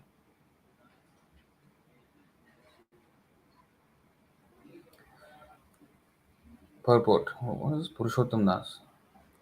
So he was playing with the toys of Krishna like that. I mean, Krishna toy. I mean, deity kind of toy deity kind of thing, if I understand right. Purport. Srila Bhaktisiddhanta Saraswati Thakur writes in his Anubhashya, Sadashiv Kaviraj and Nagar Purushottam, who were father and son, are described in the Chaitanya Bhagavat as Mahabhagyavan, greatly fortunate. They belong to the Vaidya caste of physicians. Text 156 of the Gauraganodesh Deepika says that Chandravali, a most beloved gopi of Krishna's, later took birth as Sadashiv Kaviraj. Wow. In texts 194 and 200, it is said that Kamsari Sena, the father of Sadashiv Kaviraj, was formerly the gopi named Ratnavali in Krishna's pastimes. So Chandravali, for those of you who do not know, is in the gopis, among the gopis, there were two parties, one headed by Radharani and another headed by Chandravali. So these two parties are always at loggerheads with each other, always having some kind of jealousy, transcendental jealousy. So each have their own party like this. So Chandravali is a very, very prominent gopi. She did not belong to the Radharani team of gopis, party of gopis. She was the competitor of Radharani. Extremely beautiful. Chandravali, the name Chandravali means, Chandra means moon, Avali means, like many, like millions, thousands. So Chandravali means she has like the beauty of thousands and millions of moons, like that. Like Deepavali, right? Many series of lamps, Deepa. Chandravali means a series of moons, like that. So very beautiful. One of the topmost gopis, Chandravali. So she came down as Sadashiv Kaviraj. So apparently a male body. So most of the time we have this thing. So it is no, what is that? Limitation. When they come here, they can take whatever body is needed for Krishna's pastimes. It is in texts 194 and 200. It is said that Kamsari Sena, the father of Sadashiv Kaviraj, was formerly the gopi named Ratnavali in Krishna's pastimes. All the family members of Sadashiv Kaviraj were great devotees of Lord Chaitanya Mahaprabhu. Purushottam Das Thakur sometimes lived at Sukh Sagar near the Chakudaha and Shimurali railway stations. All the deities installed by Purushottam Thakur were formerly situated in Belidanga Gram, but when the temple was destroyed, the deities were brought to Sukh Sagar. When the temple merged into the bed of the Ganga, the deities were brought with Janva Mata's deity to Sahibdanga's Bedigram. Since that place also has been destroyed, all the deities are now situated in the village named Chandude Gram, which is situated 1 mile up from Palpada as referred to above. Taraputra Mahashaya Shri Kanu Thakur Jar Dehe Rahe Krishna Premamritapur. Shri Kanu Thakur, a very respectable gentleman, was the son of Purushottam Das Thakur. He was such a great devotee that Lord Krishna always lived in his body. Purport. Srila Bhaktisiddhanta Saraswati Thakur writes in his Anubhashya, to go to the headquarters of Kanu Thakur, one has to proceed by boat from Jikargacha Ghat station to the river known as Kapotaksha. Otherwise, if one goes about 2 or 2.5 miles from the Jikargacha Ghat station, he can see Bodhakhana the headquarters of Kanu Thakur. The son of Sadashiv and Purushottam Thakur, and the son of Sadashiv was Purushottam Thakur, and his son was Kanu Thakur. The descendants of Kanu Thakur know him as Nagar Purushottam. He was the cowherd boy named Dama during Krishna Lila. It is said that just after the birth of Kanu Thakur, his mother Janava died. When he was about 12 days old, Sri Nityananda Prabhu took him to his home at Khadadaha. It is ascertained that Kanu Thakur was born sometime in the Bengali year 942, which is 1535 AD. It is said that he took birth on the Rath Yatra day. Because he was a great devotee of Lord Krishna from the very beginning of his life, Sri Nityananda Prabhu gave him the name Shishu Krishna Das. When he was 5 years old, he went to Vrindavan with Janava Mata and the Goswamis. Upon seeing the ecstatic symptoms of Kanu Thakur, gave him the name Kanai Thakur. In the family of Kanu Thakur, there is a Radha Krishna deity known as Pranvallabha. It is said that his family worshipped this deity long before the appearance of Lord Chaitanya Mahaprabhu. When there was a Maharashtrian invasion of Bengal, the family of Kanu Thakur was scattered.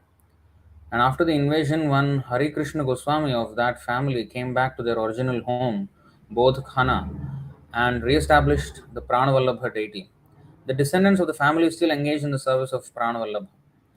Kanu Thakur was present during the Khetari Utsav when Janava Devi and Veerabhadra Goswami were also present.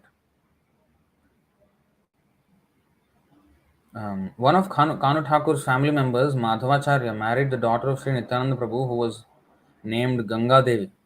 This Ganga Devi, Ganga Mata, I think she is one of the the spiritual masters also.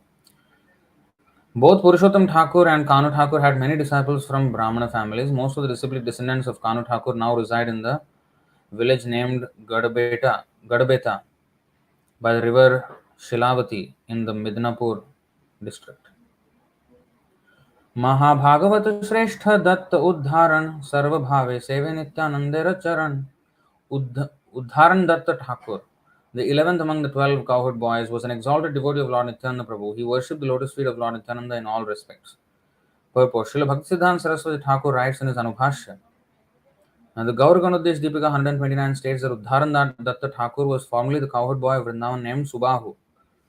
Udharan Datta Thakur, previously known as Sri Udharan Datta, was a resident of Saptagram, which is situated on the bank of the Saraswati river near the Trishabigha railway station in the district of Hooghly. At the time of Udharan Thakur, Saptagram was a very big town, encompassing many other places such as Vasudevpur, Bansha Bedia, Krishnapur, Nityanandapur, Shivapur, Shankhangar, and Saptagram. Calcutta was developed under British rule by the influential mercantile community and especially by the Suvarnavanik community who came down from Saptagram to establish their businesses and homes all over Calcutta. They were known as the Saptagrami mercantile community of Calcutta, and most of them belonged to the Malik and Seal families. Yeah, I have heard this Seal surname in Bengalis. More than half of Calcutta belonged to this community. Wow. As did Srila Udharan Thakur. Our paternal family also came from this district and belonged to the same community. Oh. So Prabhupada's father's line is also from this community. The Maliks of Calcutta are divided into two families, namely the Sil family and the De family. Okay. All the Maliks of the De family originally belong to the same family and Gotra. We also formally belong to the branch of the De family, whose members intimately connected with the Muslim rulers receive the title Malik. In the Chaitanya Bhagavat Antya Khanda, chapter 5, it is said that Udharan Datta was an extremely elevated and liberal Vaishnava. He was born with the right to worship Nityananda Prabhu. It is also stated that Nityananda Prabhu, after staying for some time in Khadadaha, came to Saptagram and stayed in the house of Udharan Thakur. The Suvarnavanik community to which Udharan Datta belongs was actually a Vaishnava community. Its members were bankers and gold merchants. Suvarna means gold and Vanik means merchant. Long ago, there was a misunderstanding between Balal Sena and the Suvarna Vanik community because of the great banker Gauri Sena. So, before we go there, you see, they are called Suvarna Vanik family because of their gold trade. So, it had meaning. Now, if down the line, if they are still called Suvarna Vanik just because of that, but they don't deal in gold anymore, then it loses its you know importance.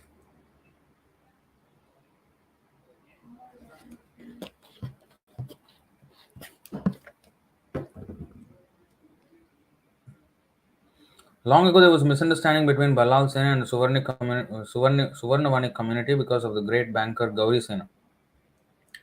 Actually, it's not called. So in Bengal, they're called Sen. Like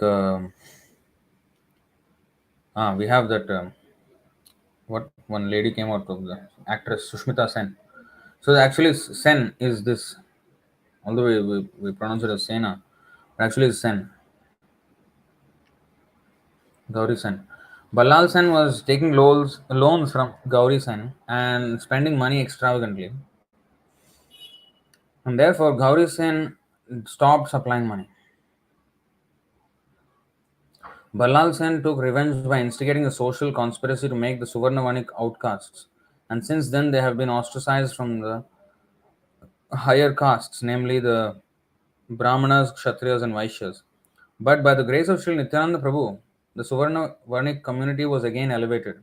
It is said in the Chaitanya Bhagavat, Yateka Varnik Kul Uddharana Hoite, Pavitra Hoila Dvidhan Nahika Ihate. There is no doubt that all the community members of the Suvarna Varnik community society were again purified by Sri Nityananda Prabhu.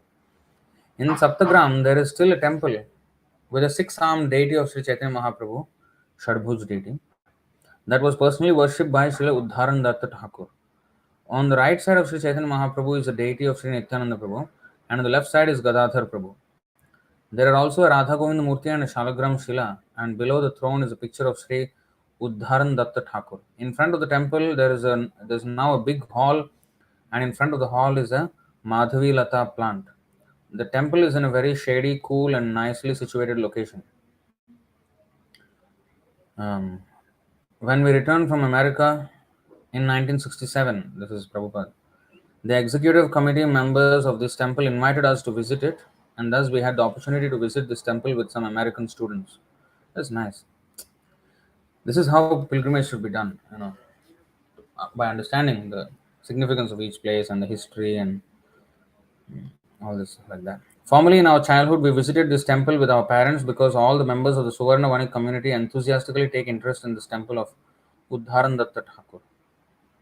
So it is quite um, close to Prabhupada's history, even family history, Uddharan Datta Thakur. So it is good to actually go and visit Saptagram and all this. Srila Bhaktisiddhanta Saraswati Thakur adds in his Anubhashya in the Bengali year 1283, which is 1876 AD, a Babaji of the name Nityānanda Das arranged for a donation of 12 bighas of land, or about 4 acres, for the temple where Uddharan Datta Thakur worshipped.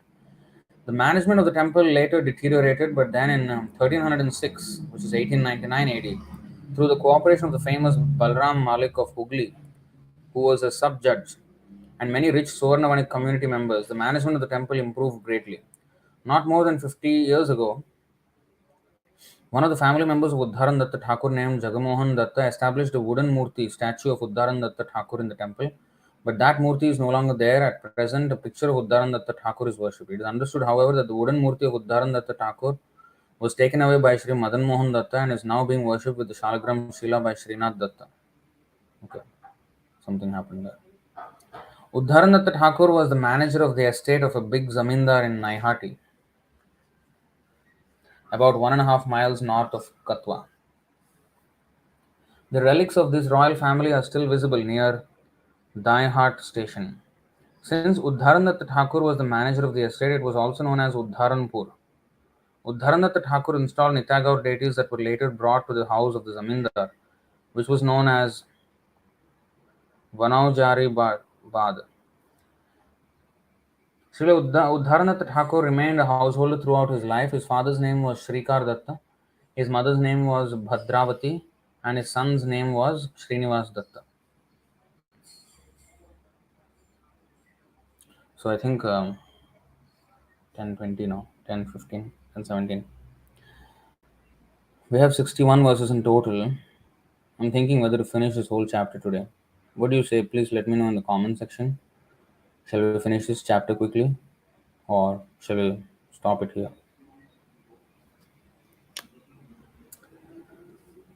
आचार्य वैष्णवानंद भक्ति अधिकारी पूर्वे नाम छिल jar Raghunath Puri. The 27th prominent devotee of Nityananda Prabhu was Acharya Vaishnavananda, a great personality in devotional service.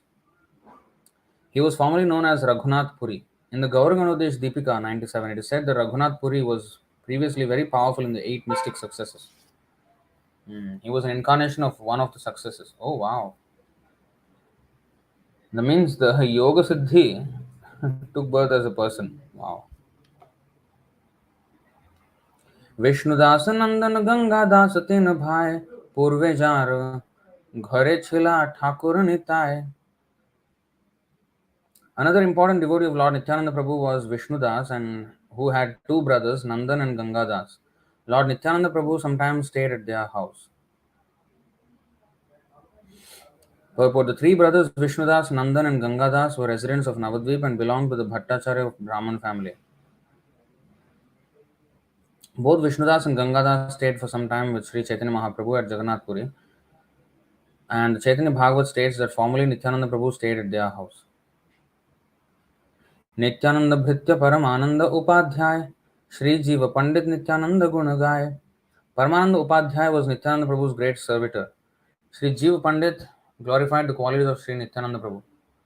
I don't receive any comments regarding whether we shall continue or not, so I'll take it as continue. So, Sri Jiva Pandit glorified the qualities of Nityananda Prabhu.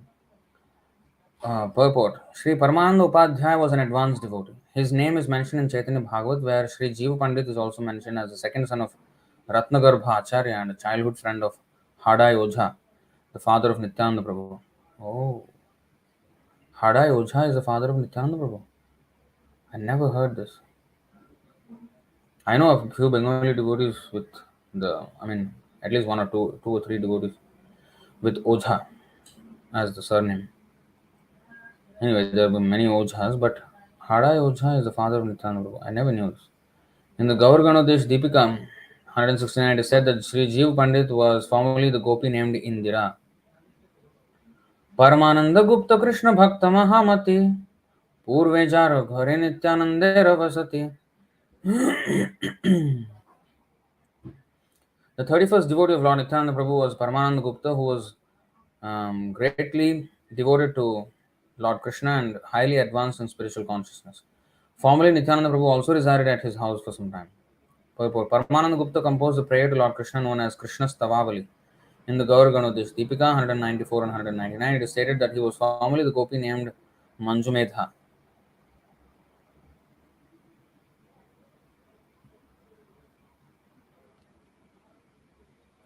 Narayana Krishna Das Ar Manohar Devananda Chari Bhai Nitaya Kinkar.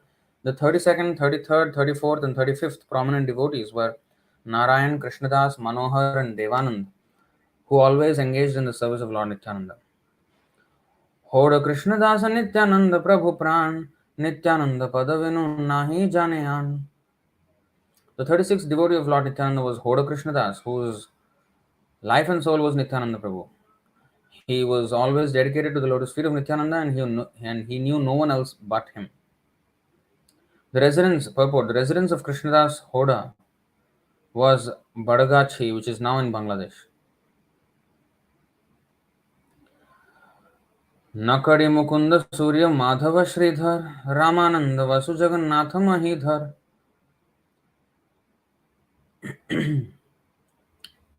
Among Lord Nityananda's devotees, Nakadi was the 37th, Mukunda the 38th, Surya the 39th, Madhava the 40th, Sridhar 41st, Ramananda the 42nd, Jagannath the 43rd, and Mahidhar 44th.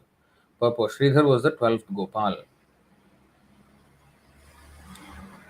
श्रीमंत गोकुल दास हरिहरानंद शिवाय नंदाय अवधूत परमानंद.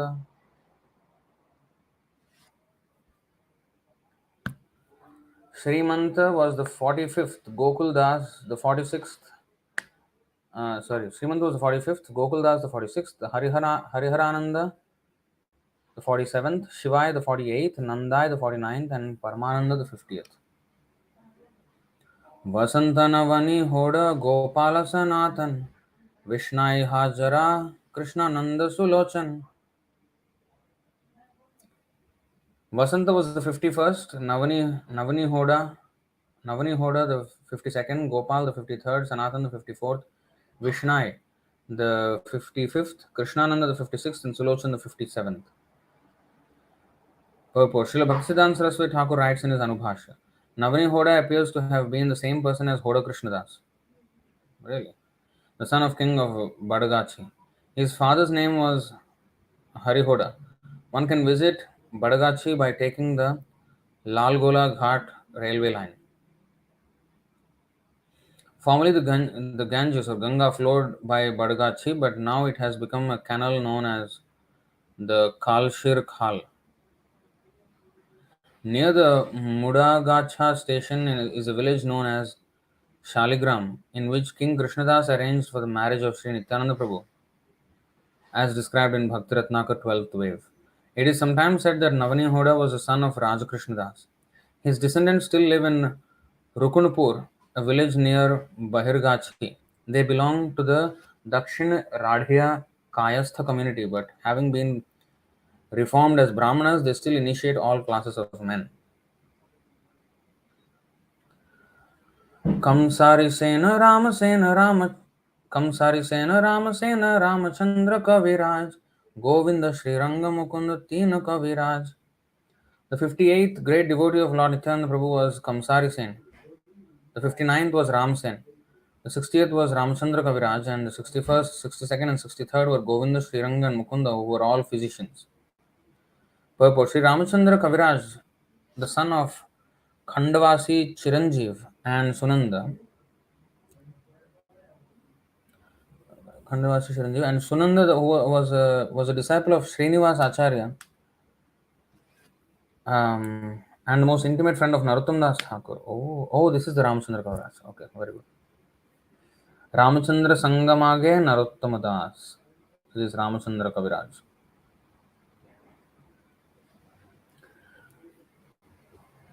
Who prayed several times for his association? Yes. The disciple of Srinivas Acharya. Okay, Srinivas Acharya. Okay, fine. Srinivas Acharya is a friend of Narottam Das Thakur. Very close friend. Siksha god brother. They were Siksha disciples of Jiva Goswami. So Narottam Das Thakur prayed several times for his association. So Ramachandra Sangamage Narottam Das, this is found in a few songs of Narottam Das Thakur. That means the meaning is, I desire the company of Ramachandra Kaviraj. His youngest brother was Govinda Kaviraj. Srila Jiva Goswami very much appreciated Sri Ramachandra Kaviraj's great devotion to Lord Krishna and therefore gave him the title Kaviraj. Sri Ramachandra Kaviraj, who was perpetually disinterested in family life, greatly assisted in the preaching work of Srinivas Acharya and Narottam Das Thakur. He resided at first in Shrikhanda but later in the village of Kumarnagar on the bank of the Ganga. Govinda Kaviraj was the brother of Ramachandra Kaviraj, the youngest son of Chiranjeev of Shrikhanda. Although at first a Shakta, or worshipper of goddess Durga, he was later initiated by Srinivas Acharya Prabhu. Govinda Kaviraj also resided first in Shrikhanda and then in Kumarnagar, but later he moved to the village known as Telia Budhari on the southern bank of the river Padma. Since Govinda Kaviraj, the author of two books, Sangeet Madhav and Geetamrita, was a great Vaishnava Kavi or poet, Srila Jiva Goswami gave him the title Kaviraj. He is described in the Bhakti Ratnakar 9th wave. Kamsari Sen was formerly Ratnavali in Vraja as described in the Gaura Ganodesh Deepika 194 and 200.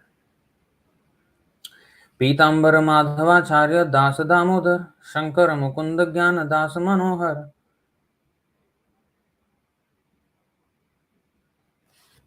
Among the devotees of Lord Nityananda Prabhu, Pitambar was the 64th, Madhvacharya the 65th, Damodar Das the 66th, Shankar the 67th, Mukunda the 68th, Jnanadas the 69th, and Manohar the 70th.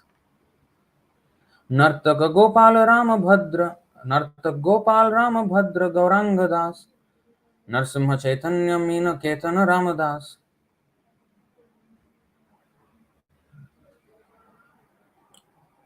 Narasimha Chaitanya Meen Ketan Ramdas. This Meen Ketan Ramdas,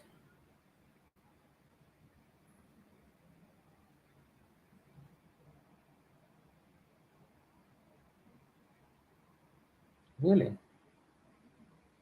Okay. So the dancer Gopal was the 71st, Rambhadra the 72nd, Gauranga Das the 73rd, Narasimha Chaitanya the 74th, and Minketan Ramdas the 75th. Purport: the Gaura Ganudesh Deepika 68 describes Minketan Ramdas as an incarnation of Sankarshan. Very interesting. So Minketan Ramdas has a. We have read this before, but I always keep on forgetting. So Adi 5th chapter. Avadhut Gosair Ekabhritya Premadham, Meenaketan Ramdas Hoy Taranam. Lord Nityananda Prabhu had a servant named Sri Meenaketan Ramdas who was a reservoir of love. At my house there was Sankirtan day and night, and therefore he visited there having been invited. Absorbed in emotional love, he sat in my courtyard and all the Vaishnavas bowed down at his feet. In a joyful mood of love of Godhead, he sometimes climbed upon the shoulder of someone offering obeisances, and sometimes he struck others with his flute or mildly slapped them. When someone saw the eyes of Meenaketan Ramdas, tears would automatically flow from his own eyes, for a constant shower of tears flowed from the eyes of Meenaketan Ramdas. Sometimes there were eruptions of ecstasy like Kadamba flowers on some parts of his body, and sometimes one limb would be stunned while another would be trembling. Whenever he shouted aloud the name Nityananda, people around him were filled with great wonder and astonishment. One respectable Brahmana named Sri Gunarnava Mishra was serving the deity. When Meenaketan was seated in the yard, this Brahmana did not offer him respect. Seeing this, Sri Ramdas became angry and spoke. Here I find the second Romaharshan Sutta, who did not stand to show honor when he saw Lord Balaram. I hope you know the story of Romaharshan Sutta. He is the father of Sutta Goswami. He was killed by Balaram because when Balaram entered the assembly of Naimisharanya, everybody stood, but the speaker, who was a Romaharshan Sutta at that time, he did not get up. But usually one does not need to get up when he's on the Vyasasana. But when Balaram comes, the original spiritual master, you have to get up. So he did not get up. So Balaram killed him. So you may say, oh, what is that? How come Balaram is so merciless? No, he wanted to teach some lesson. So, strict lesson, right? Maryada. So if we don't, honor the spiritual master, then we are spiritually dead. To prove that point, he made him dead, just because he did not. So anyway, he's saying that you are a second Romaharshan Sutta, Gunarnava Mishra. After saying this, he danced and sang to his heart's content, but the Brahmana did not become angry, for he was then serving Lord Krishna. So Meenaketan Ramdas was a great devotee of Lord Nityananda when he entered the house of Krishnadas Kaviraj. So Krishnadas Kaviraj is the author of Chaitanya Charitamrita. He's intimately associated with Meenaketan Ramdas. And in fact, Krishnadas Kaviraj's brother offended him and then he fell down. That is also stated, if I am not wrong. Meenaketan Ramdas was a great devotee of Nityananda. When he entered the house of Krishnadas Kaviraj, Gunarnava Mishra, the priest who was worshipping the deity installed in the house, did not receive him very well. A similar event occurred when Romaharshan Sutta was speaking to the great assembly of sages at Naimisharanya. Lord Baladev entered that great assembly, but since Romaharshan Sutta was on the Vyasasana, he did not get down to offer respect to Lord Baladev. The behavior of Gunarnava Mishra indicated that he had no great respect for Lord Nityananda, and this idea was not at all palatable to Meenaketan Ramdas. For this reason, the mentality of Meenaketan Ramdas is never deprecated by devotees.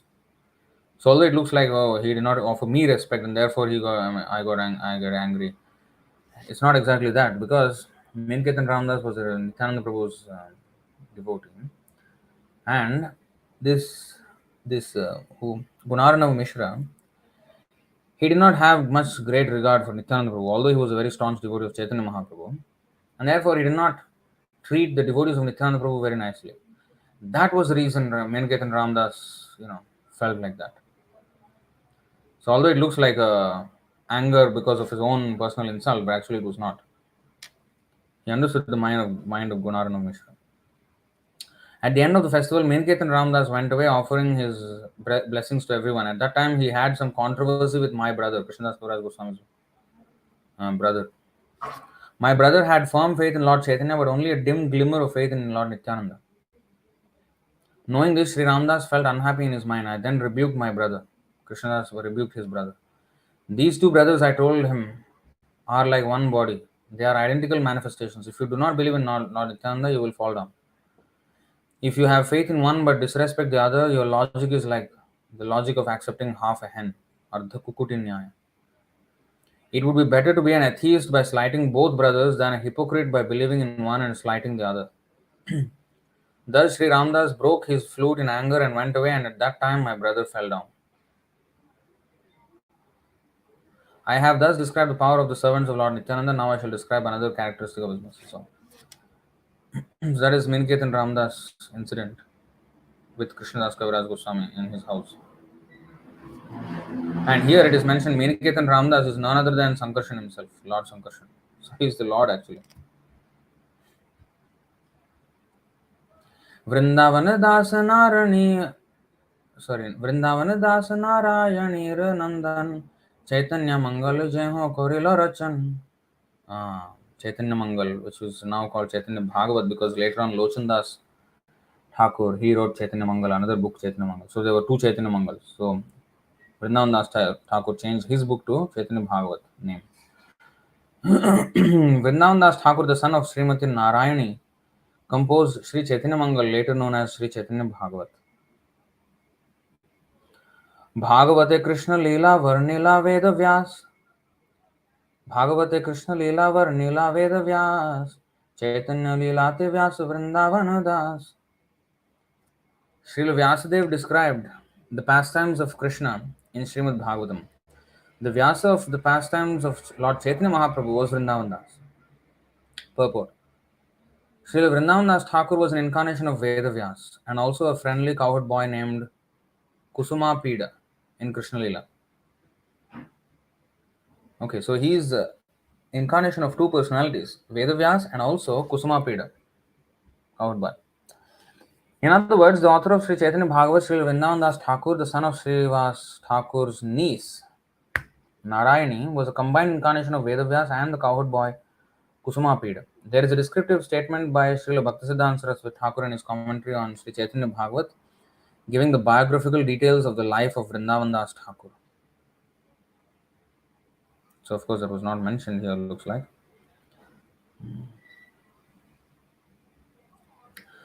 Sarva Shakha Sreshta Veera Bhadra Goshai Tara Upashakha Jata Tara Antanai. Among all the branches of Sri Nityananda Prabhu, Veerabhadra Gosai was the topmost. His sub-branches were unlimited.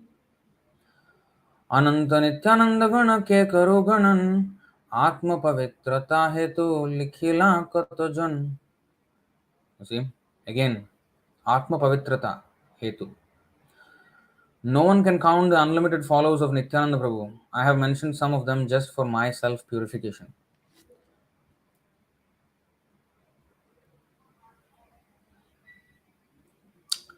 This is the proper way to. So, maybe today, in today's session, we did not learn so much about philosophy, right? But then again, we read the names of these devotees, read about their places, what they did, what temples they set up. Let me actually finish this chapter so that I can just give some concluding words. Ei sarva shakha purna pakva prema phale jare dekhe tare diya bhasaila sakale. All these branches, the devotees of Lord Nityananda Prabhu, being full of ripened fruits of love of Krishna, distributed these fruits to all they met, flooding them with love of Krishna. Anargal prema sabar cheshta anargal prema dite Krishna dite dhare mahabal. Anargal.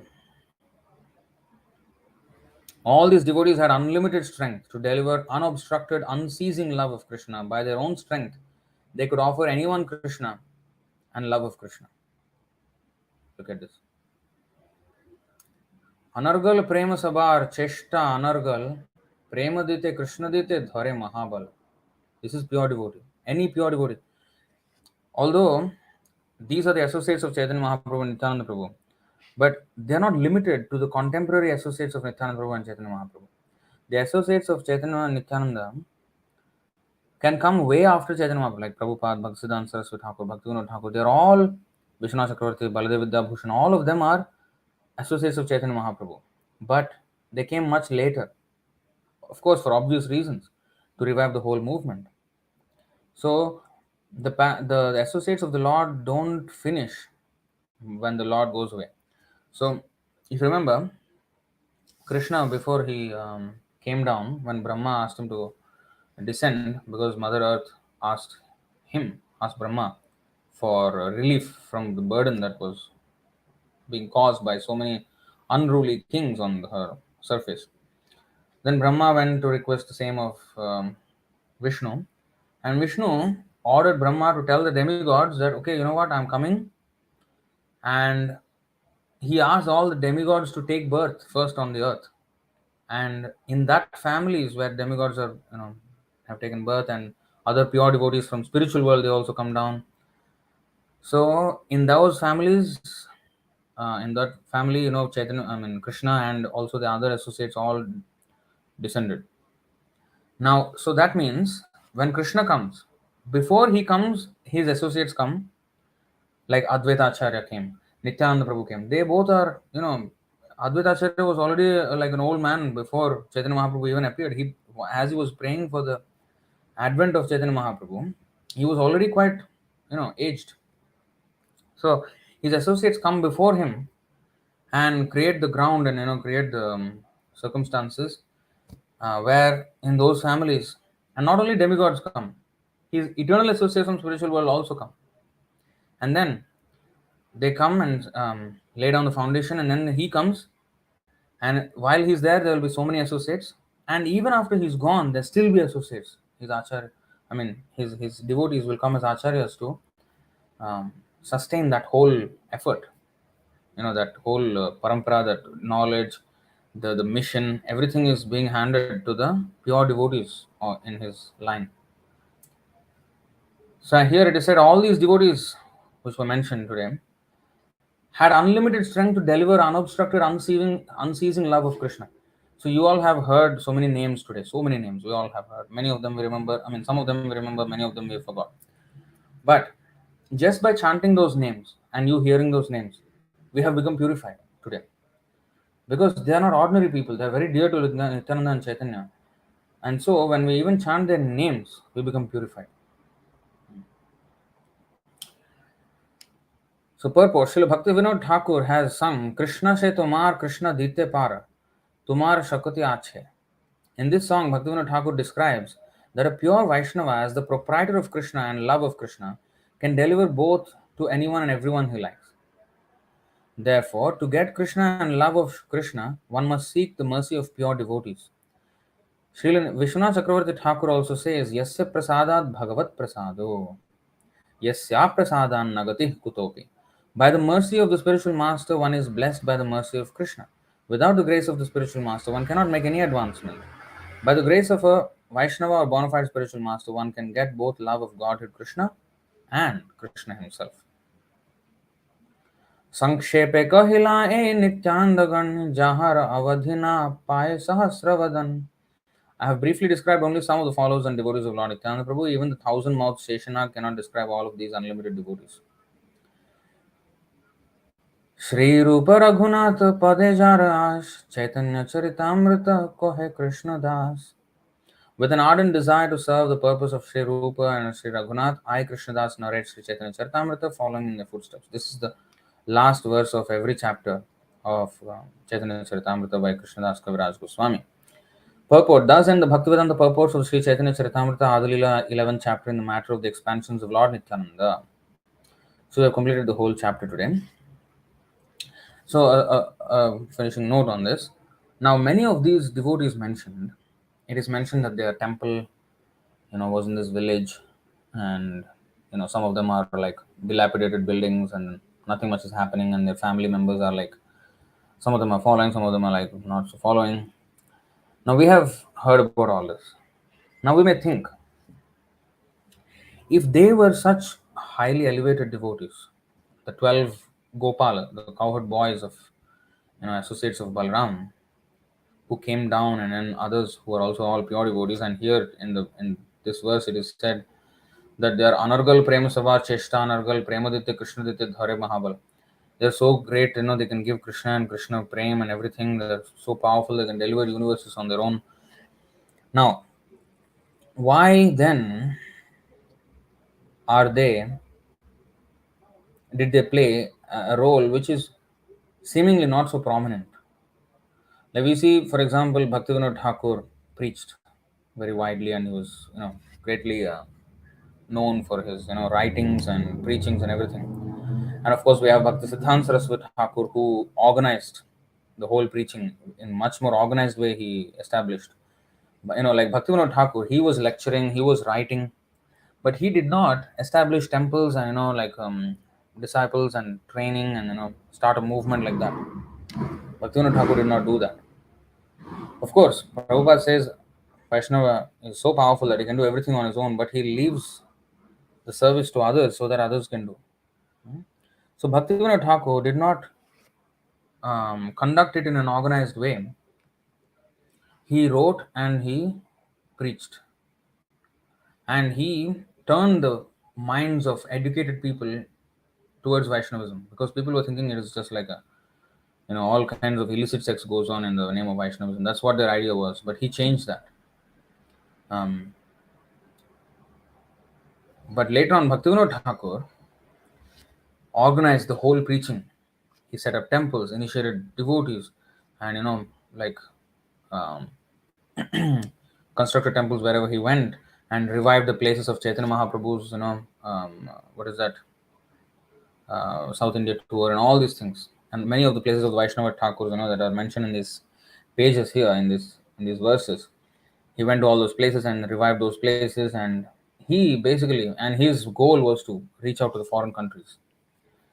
And Bhaktisiddhanta Saraswati Thakur could have done it all by himself, all over the world, but again, he sent his disciples. He did not go personally. He could have done it, but again, he is giving that mercy to others. Of course, the first batch of devotees failed miserably, but Prabhupada, way after the physical departure of Bhaktisiddhanta Saraswati Thakur, became successful. And Prabhupada, you know what Prabhupada did.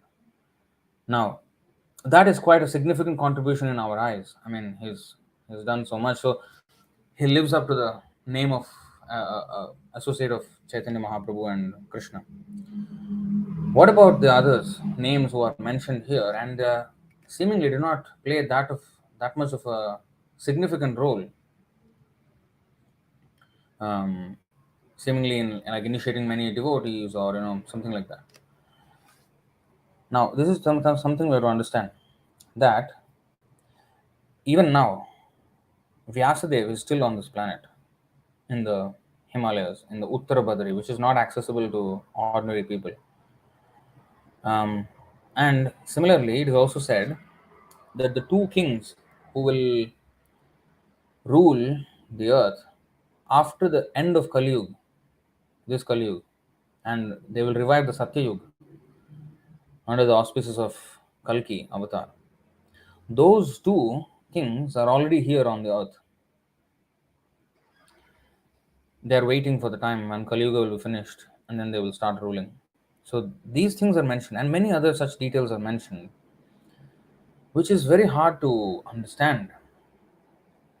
But this is the thing. It is said, I don't know where I read this.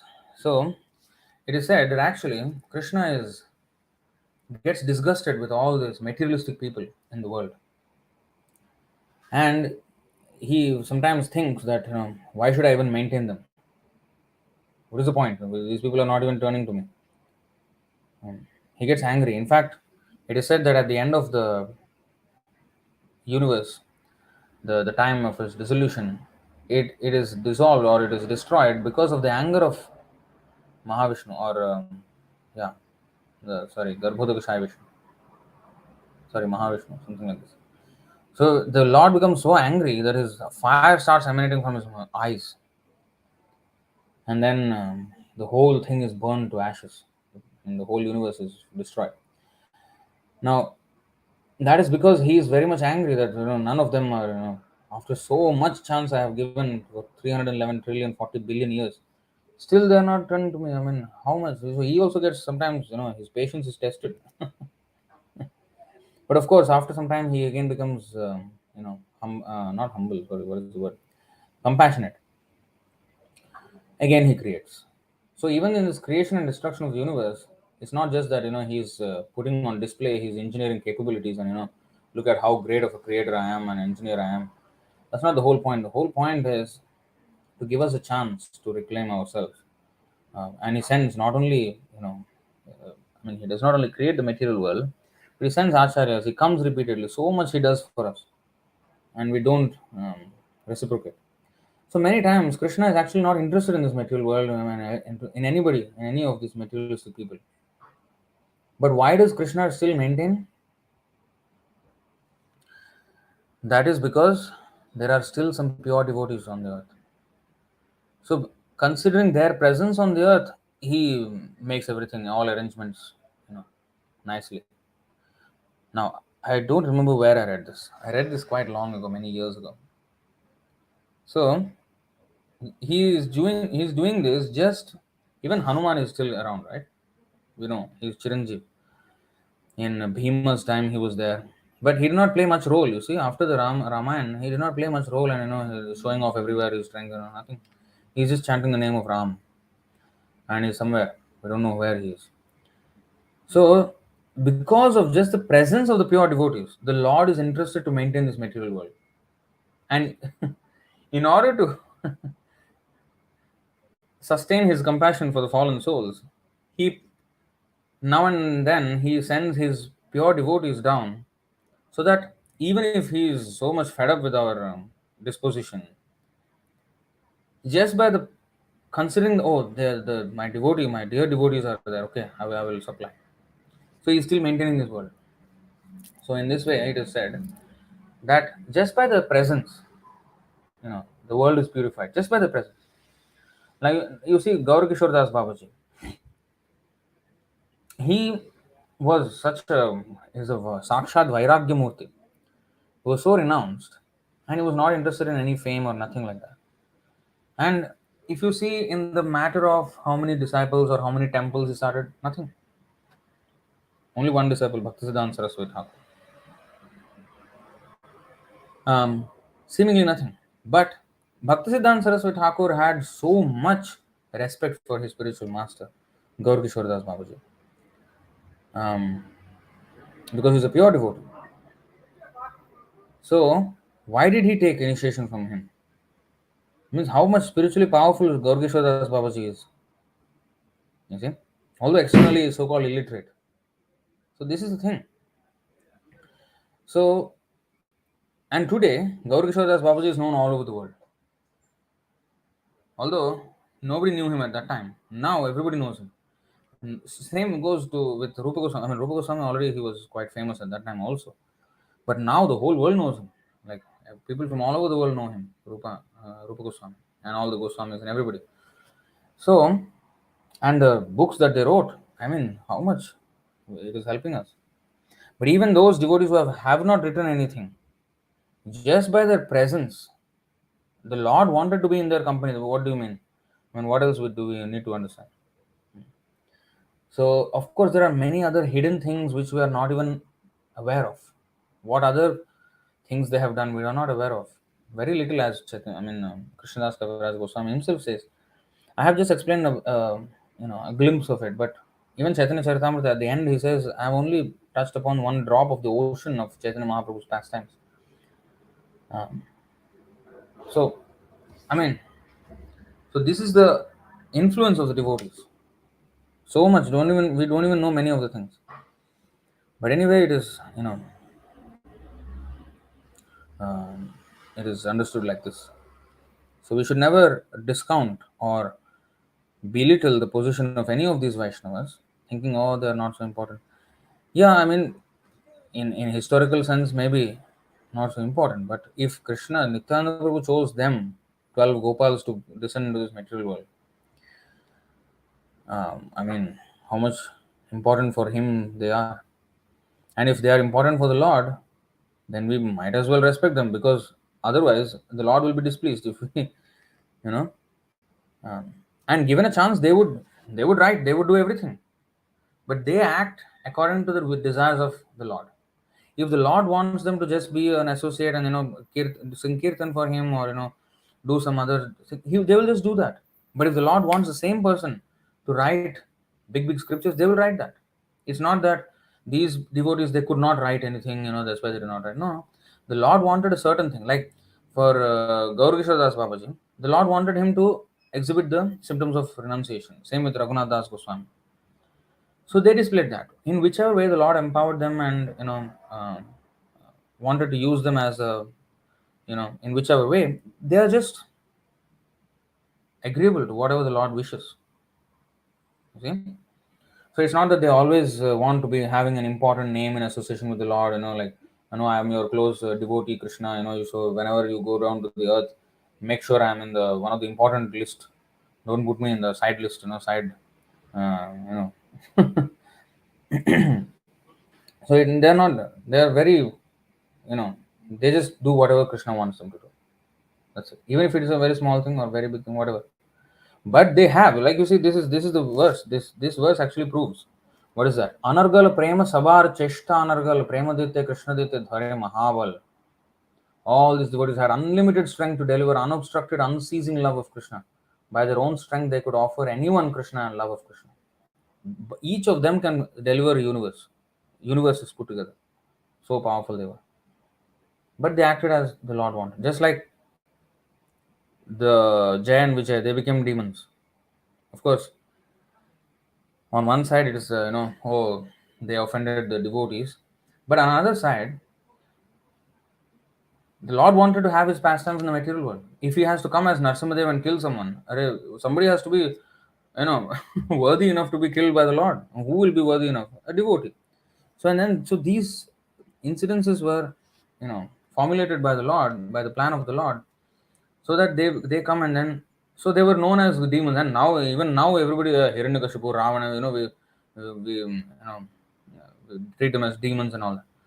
So I mean, they got bad name. What to speak of side list, or some auxiliary list or something?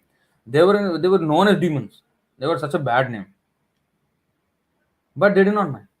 The Lord wanted us to do this role, we will do. That's it. That is devotee.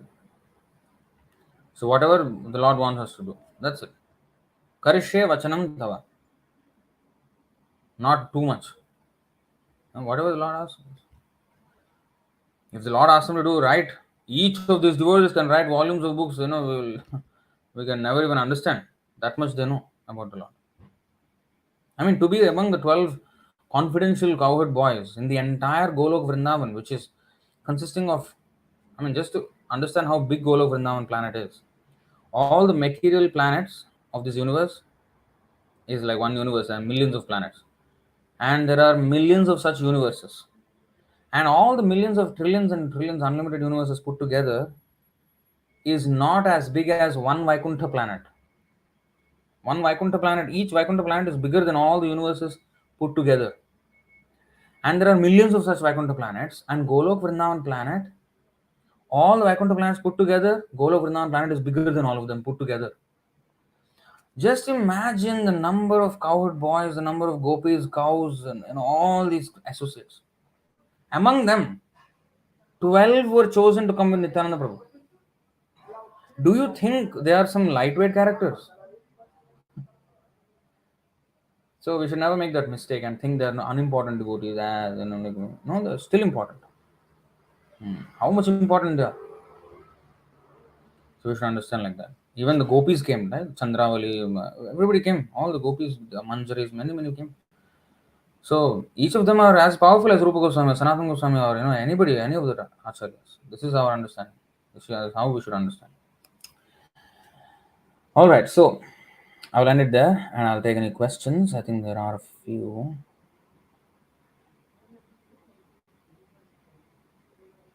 Hmm. Prabhuji, what about current branches under our spiritual masters, Divine Grace, S. Bhaktivedanta Swami Prabhupada? Direct disciples of Sri Prabhupada are like cut off branches except ISKM. So it depends on how we follow. Now, ISKM can also become cut off if we don't adhere to the instructions of Prabhupada. So we should be very careful, not being having any pride that oh we are the living branch of Prabhupada. We should live. We should live up to that claim. If we say we are the living branch, we have to live up to that claim. Just calling ourselves is not enough.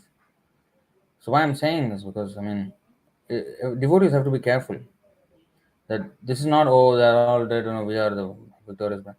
We cannot lay claim to that for eternity. Every day, our actions, our dedication should be a testament to that. Otherwise, even if today it is alive, tomorrow it can become dead if we disobey the order of Prabhupada and have our own motives and our own things. So we cannot just say, oh, there are some leaders, who are, like, Sundar Gopal Prabhu is there, Nityānanda Prabhu is there, all these devotees. Oh, they will take care. No, everybody has to rise to the occasion. Everybody has to take it seriously to preach this movement in whatever capacity they can. We should always think of preaching, how to expand, how to expand, how to expand. Because Chaitanya Mahaprabhu wanted that, Prabhupada wanted that. Wherever we can, we should distribute books, organize programs, start some preaching center, something. Start, do something for Krishna, for Prabhupada. So that's how we should think always. Our material life, we should never think in this way.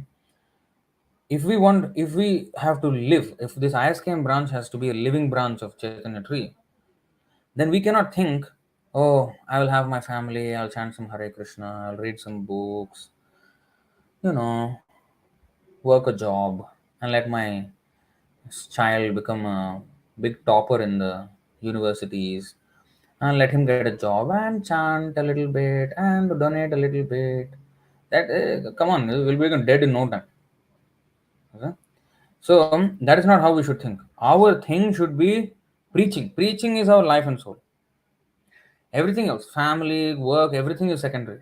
Preaching should be the primary. And then, yes, that is the living branch.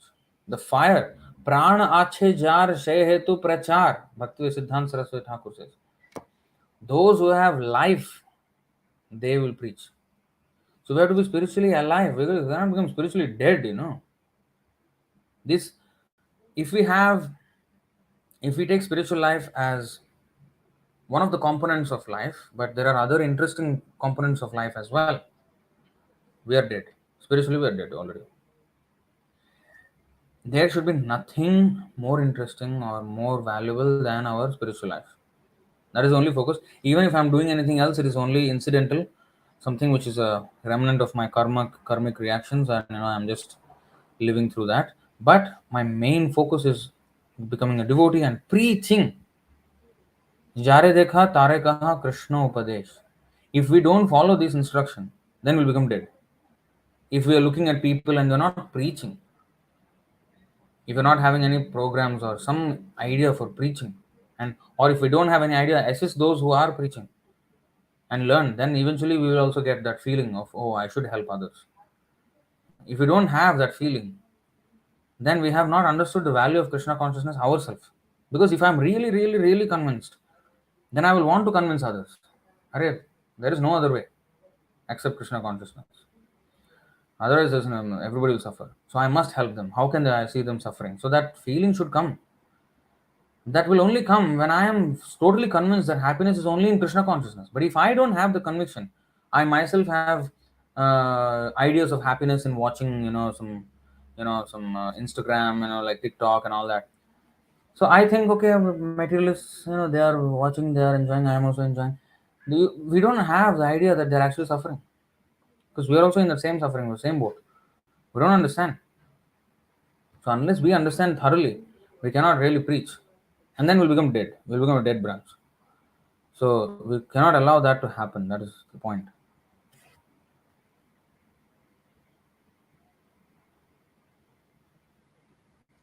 Divya Krishna.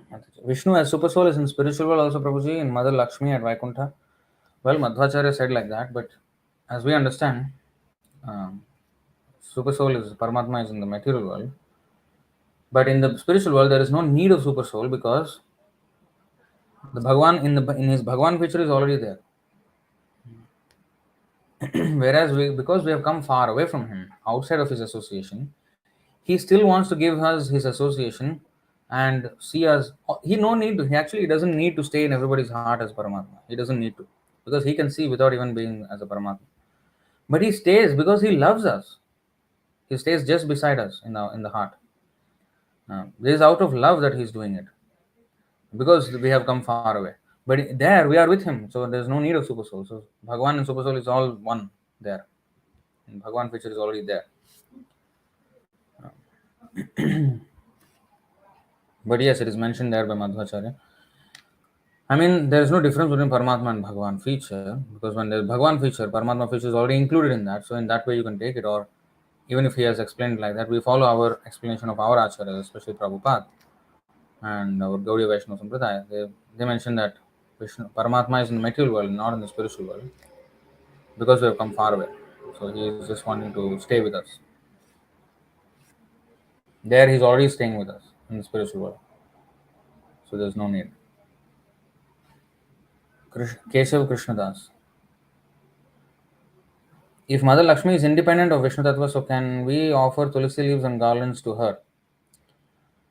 That's a good question. See, we should respect the mood in which they are, in which they exist. So Lakshmi, she always wants to serve the Lord. So when we're offering the water to Radharani and Prabhupada in the cup in the deity room, we put tulsi in every one of those cups. Why? Because they will offer to Krishna before they eat, right? They will not eat unoffered water. We put them, we give them, they will offer to Krishna and eat. And there's tulsi there.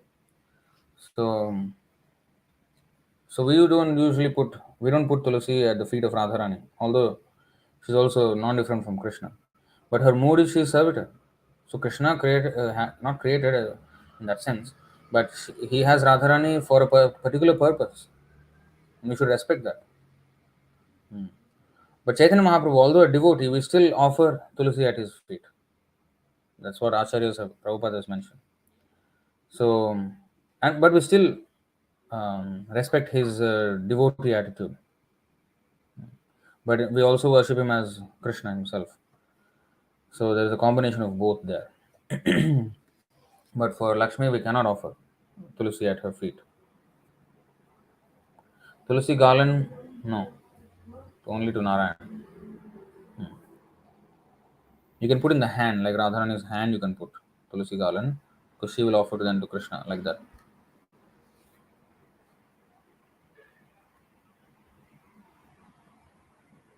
She already answered.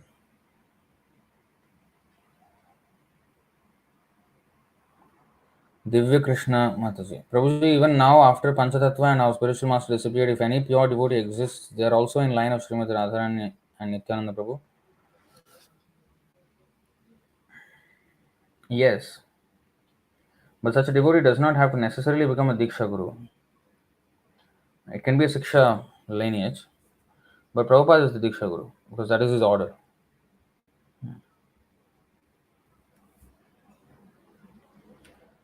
That is his order. But yeah, I mean, they are of course, in the line of Srimati Nityananda, Radharani and Nityananda. See, even Siksha Gurus, in fact, Adi Guru is Balaram, right? He is the original spiritual master because he is showing by example how to serve Krishna, Acharya. He is a complete servitor of the Lord. That's why his name is also called Shesha. He has reached the end of devotional service, complete devotional service.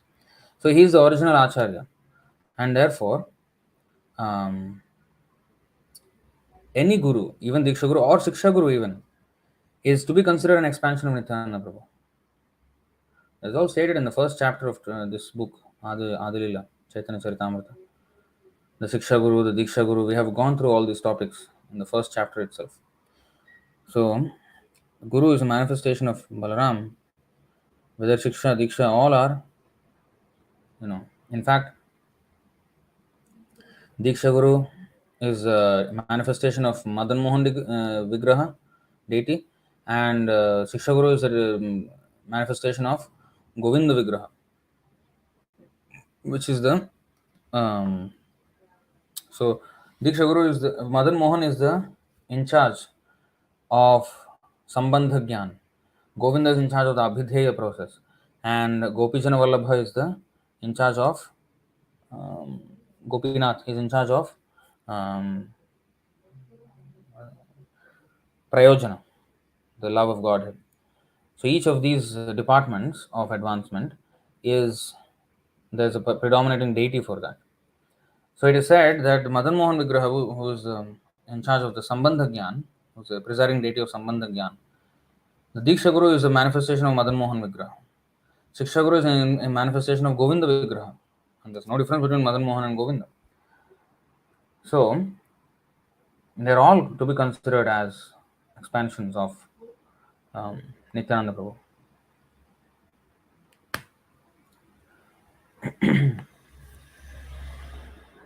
Because they are servants of the Diksha Guru. If they, as long as they repeat the words of the Diksha Guru and Krishna and Chaitanya Mahaprabhu like that, predecessor acharyas, they are Shiksha Guru. Even though they may not be as pure devotees yet or what, they are still in the path. But if they are teaching the right thing without changing, they are considered Shiksha Guru and representative of Govinda.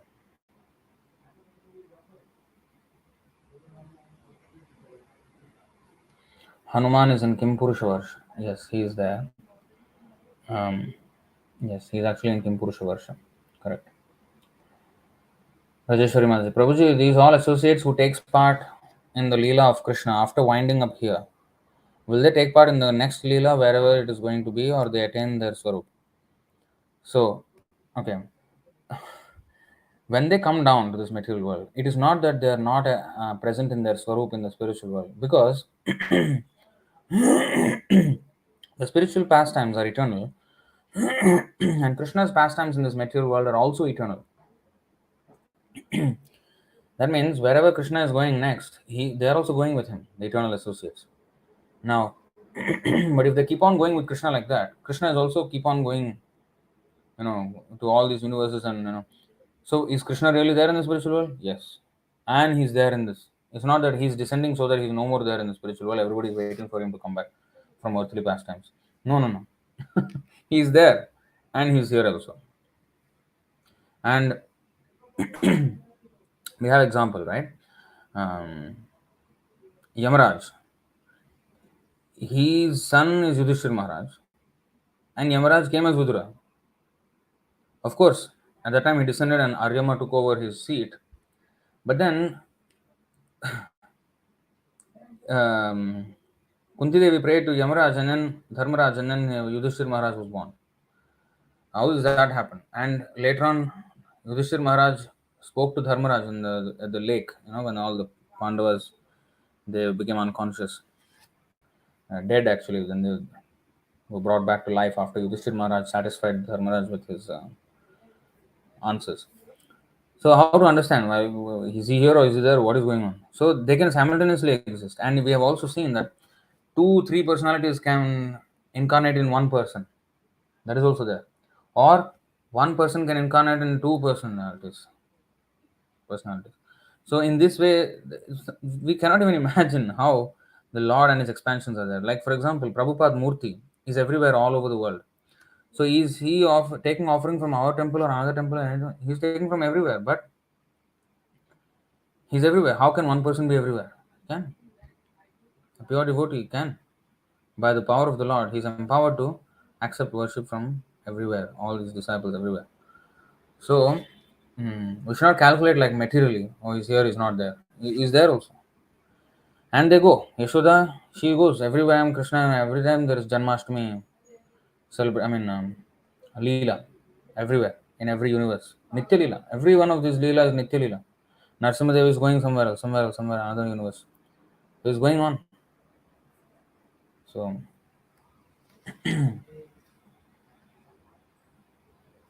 they're always in their Swarup and they are participating in the Leela in the material world as well. Divya Krishna. Wonderful conclusion about the Lord's love for devotees and disgusting feeling towards materialists. Even about devotee demons in size of Vaikuntha, very blissful lecture. Yeah, it's true because sometimes we forget the significance of these things. So it's always good to keep in view the significance of these seemingly mundane details, but they are not mundane because they are in connection with the Lord. Like Prabhupada said, why is a devotee interested in Kurukshetra war? So many wars took place all over the history. History is full of wars. Why is devotee particularly interested in the Kurukshetra war and that place? Because Lord was there and his devotees were there. That is the reason devotees are interested. So although these places, near some railway station, post office, and police station, and all these things, but they are all connected with the pure devotees. And although it may not be like really prominent devotees in externally seemingly, but just by the I mean, the Lord chose them to come. So to just even hear about their names, what they did, what is their place, even though it is in the material district of some Burdwan district or this district or that district or so many districts, I mean material land, but it is still spiritual. You know, now for us Vrindavan is so important and it's so developed, and I mean developed means in the sense so many people throng there. But honestly, Chaitanya Mahaprabhu's time, nobody knew. What to speak of Chaitanya Mahaprabhu?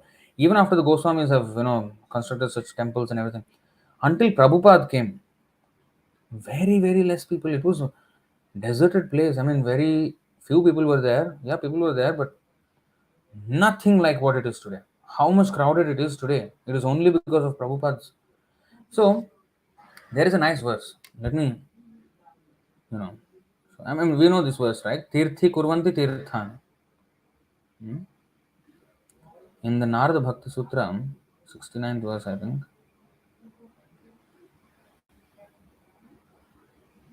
Tirthi kurvanti tirthani sukarme kurvanti karmani sat shastri kurvanti shastrani. This is Narada Bhakti Sutra. Their association, the association of pure devotees, makes holy places holy, works auspicious, and the scriptures authoritative. So, if we read the purport, you see,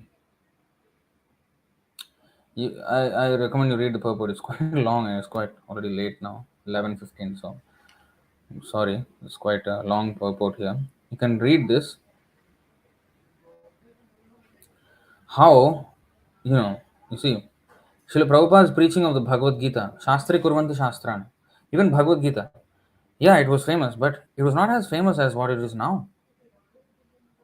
And so it is by the attempts of a pure devotee that another pure devotee's importance is shown to the world. So it is not that, oh, because it is not so important, let it be not important, or it is not important, so I will also forget about it. No, if it is not taken into importance by worldly people, the devotee will say, how can I bring this in the front of the worldly people? So Srila Prabhupada's preaching of Bhagavad Gita provides another example of how the pure devotees give authority to scriptures. For more than 200 years before Prabhupada came to the West with Bhagavad Gita as it is, the Bhagavad Gita had been known in Western countries as the sacred gospel of the Hindus. And yet no one had become a devotee of Lord Krishna from reading Bhagavad Gita, although Lord Krishna teaches surrender to him as the goal of the Gita. But through his realized translations and purpose, Srila Prabhupada brought life to the text of Bhagavad Gita, and now thousands of non-Hindus throughout the world are recognizing Lord Krishna as the Supreme Personality of Godhead and becoming his sincere devotees. So, I mean, you can read this whole thing. You see, this is another statement. Narada states that the best devotees add spiritual authority even to the scriptures. A striking example of this is Srila Prabhupada's fulfillment of a prediction of Lord Chaitanya as recorded in Chaitanya Bhagavat. Prithivita achitata nagaradigram sarvatra prachar haibimurnam.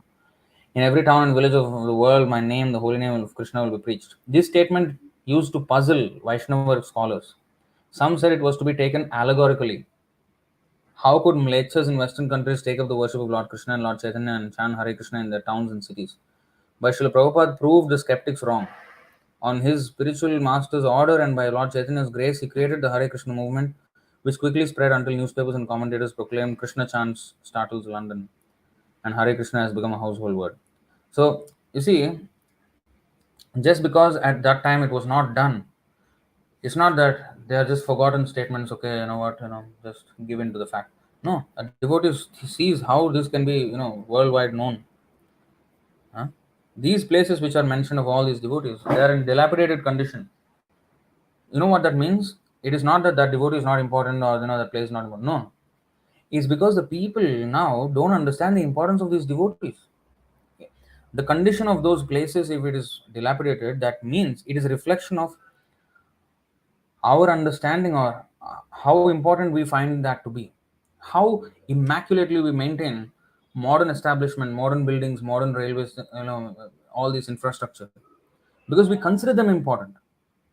Maintenance is taken care of such because we consider them important, and because we don't consider such places important, there's no effort.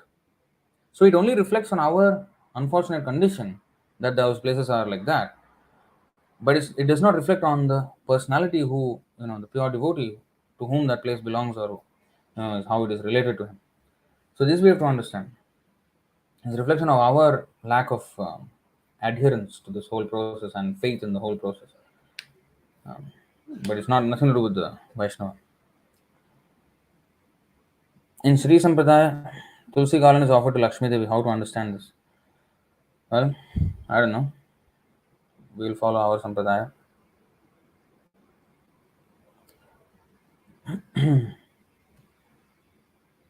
They offer Tulsi garland to Hanuman also. What they don't understand sometimes. Honestly, they just do. Nowadays, many people are not following the strict standards. I don't know what Ramanujacharya set up, what system of worship he set up. I don't know. But I see even in the temples here, Tulsi garland is offered to Hanuman. Why are you offering Tulsi garland to Hanuman? Yeah. Just like two devotees incarnating in one person, similarly, two demons like Putana and some other can exist in the same person, Prabhuji. Yeah. You know who's the example of that? We. We are a combination of many of these demons. We have some of the aspects of each demon here and there. In a minute quantity, of course, we're not powerful demons as they, because they are empowered in one sense to assist in his Leela. But we have, Bhaktivinoda Thakur says, Asura Sakala Pailo Charana, Vinoda Thakilo Bosi. All the demons, we say, the great demons, Ravan, Hiranyakashipu, very great demons or rascals, they have all attained the lotus feet of Krishna. I am still here. Who is a bigger demon? I am a worse demon than them. They have already attained liberation by being killed by Krishna. What am I doing in this material world? They are not rotting in the material world. They are happily with Krishna there. We are only rotting.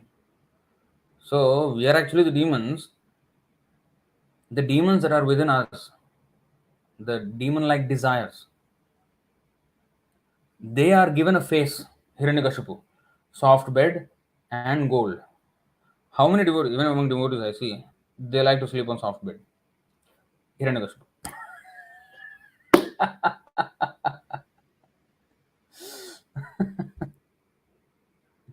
So I'm talking about, we they are given a face. Like you see how Prahlad Maharaj, he prays to Lord Narasimhadev.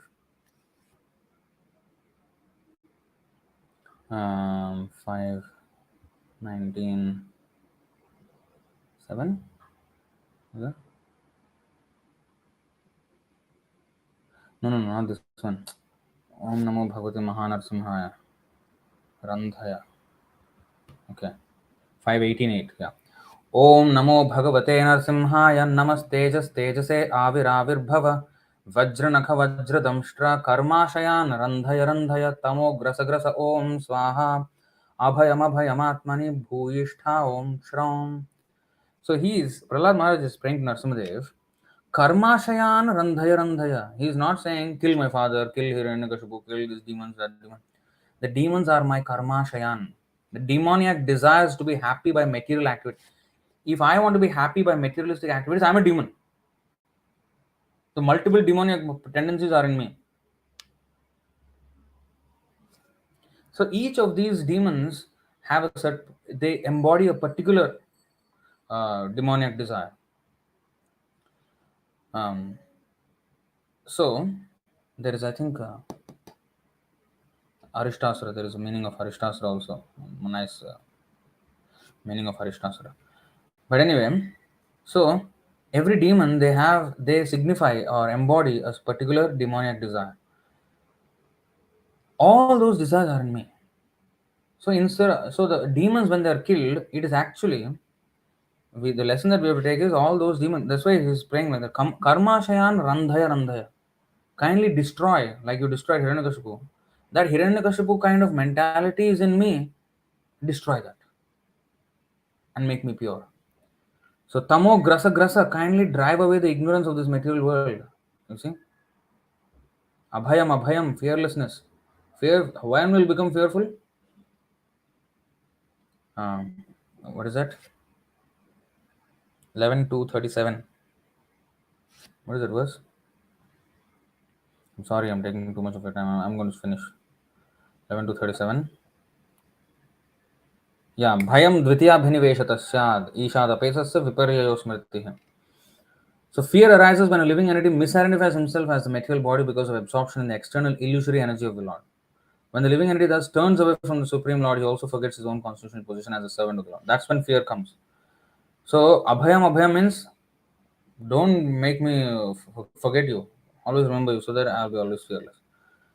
So I offer my respectful obeisance unto Lord Narasimhadev, the source of all power. O my Lord, who possesses nails and teeth just like thunderbolts, kindly vanquish our demon-like desires for fruitive activity in this material world. Please appear in our hearts and drive away our ignorance so that by your mercy we may become fearless in the struggle for existence in this material world.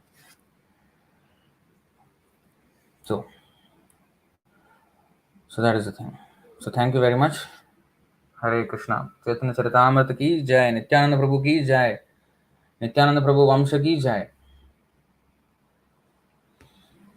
Srila Prabhupada ki jai. Ananta Kodi Vaishnava Vrind ki jai. Nitai Gaur Pramanande. Hare Hare Bol. Hare Krishna.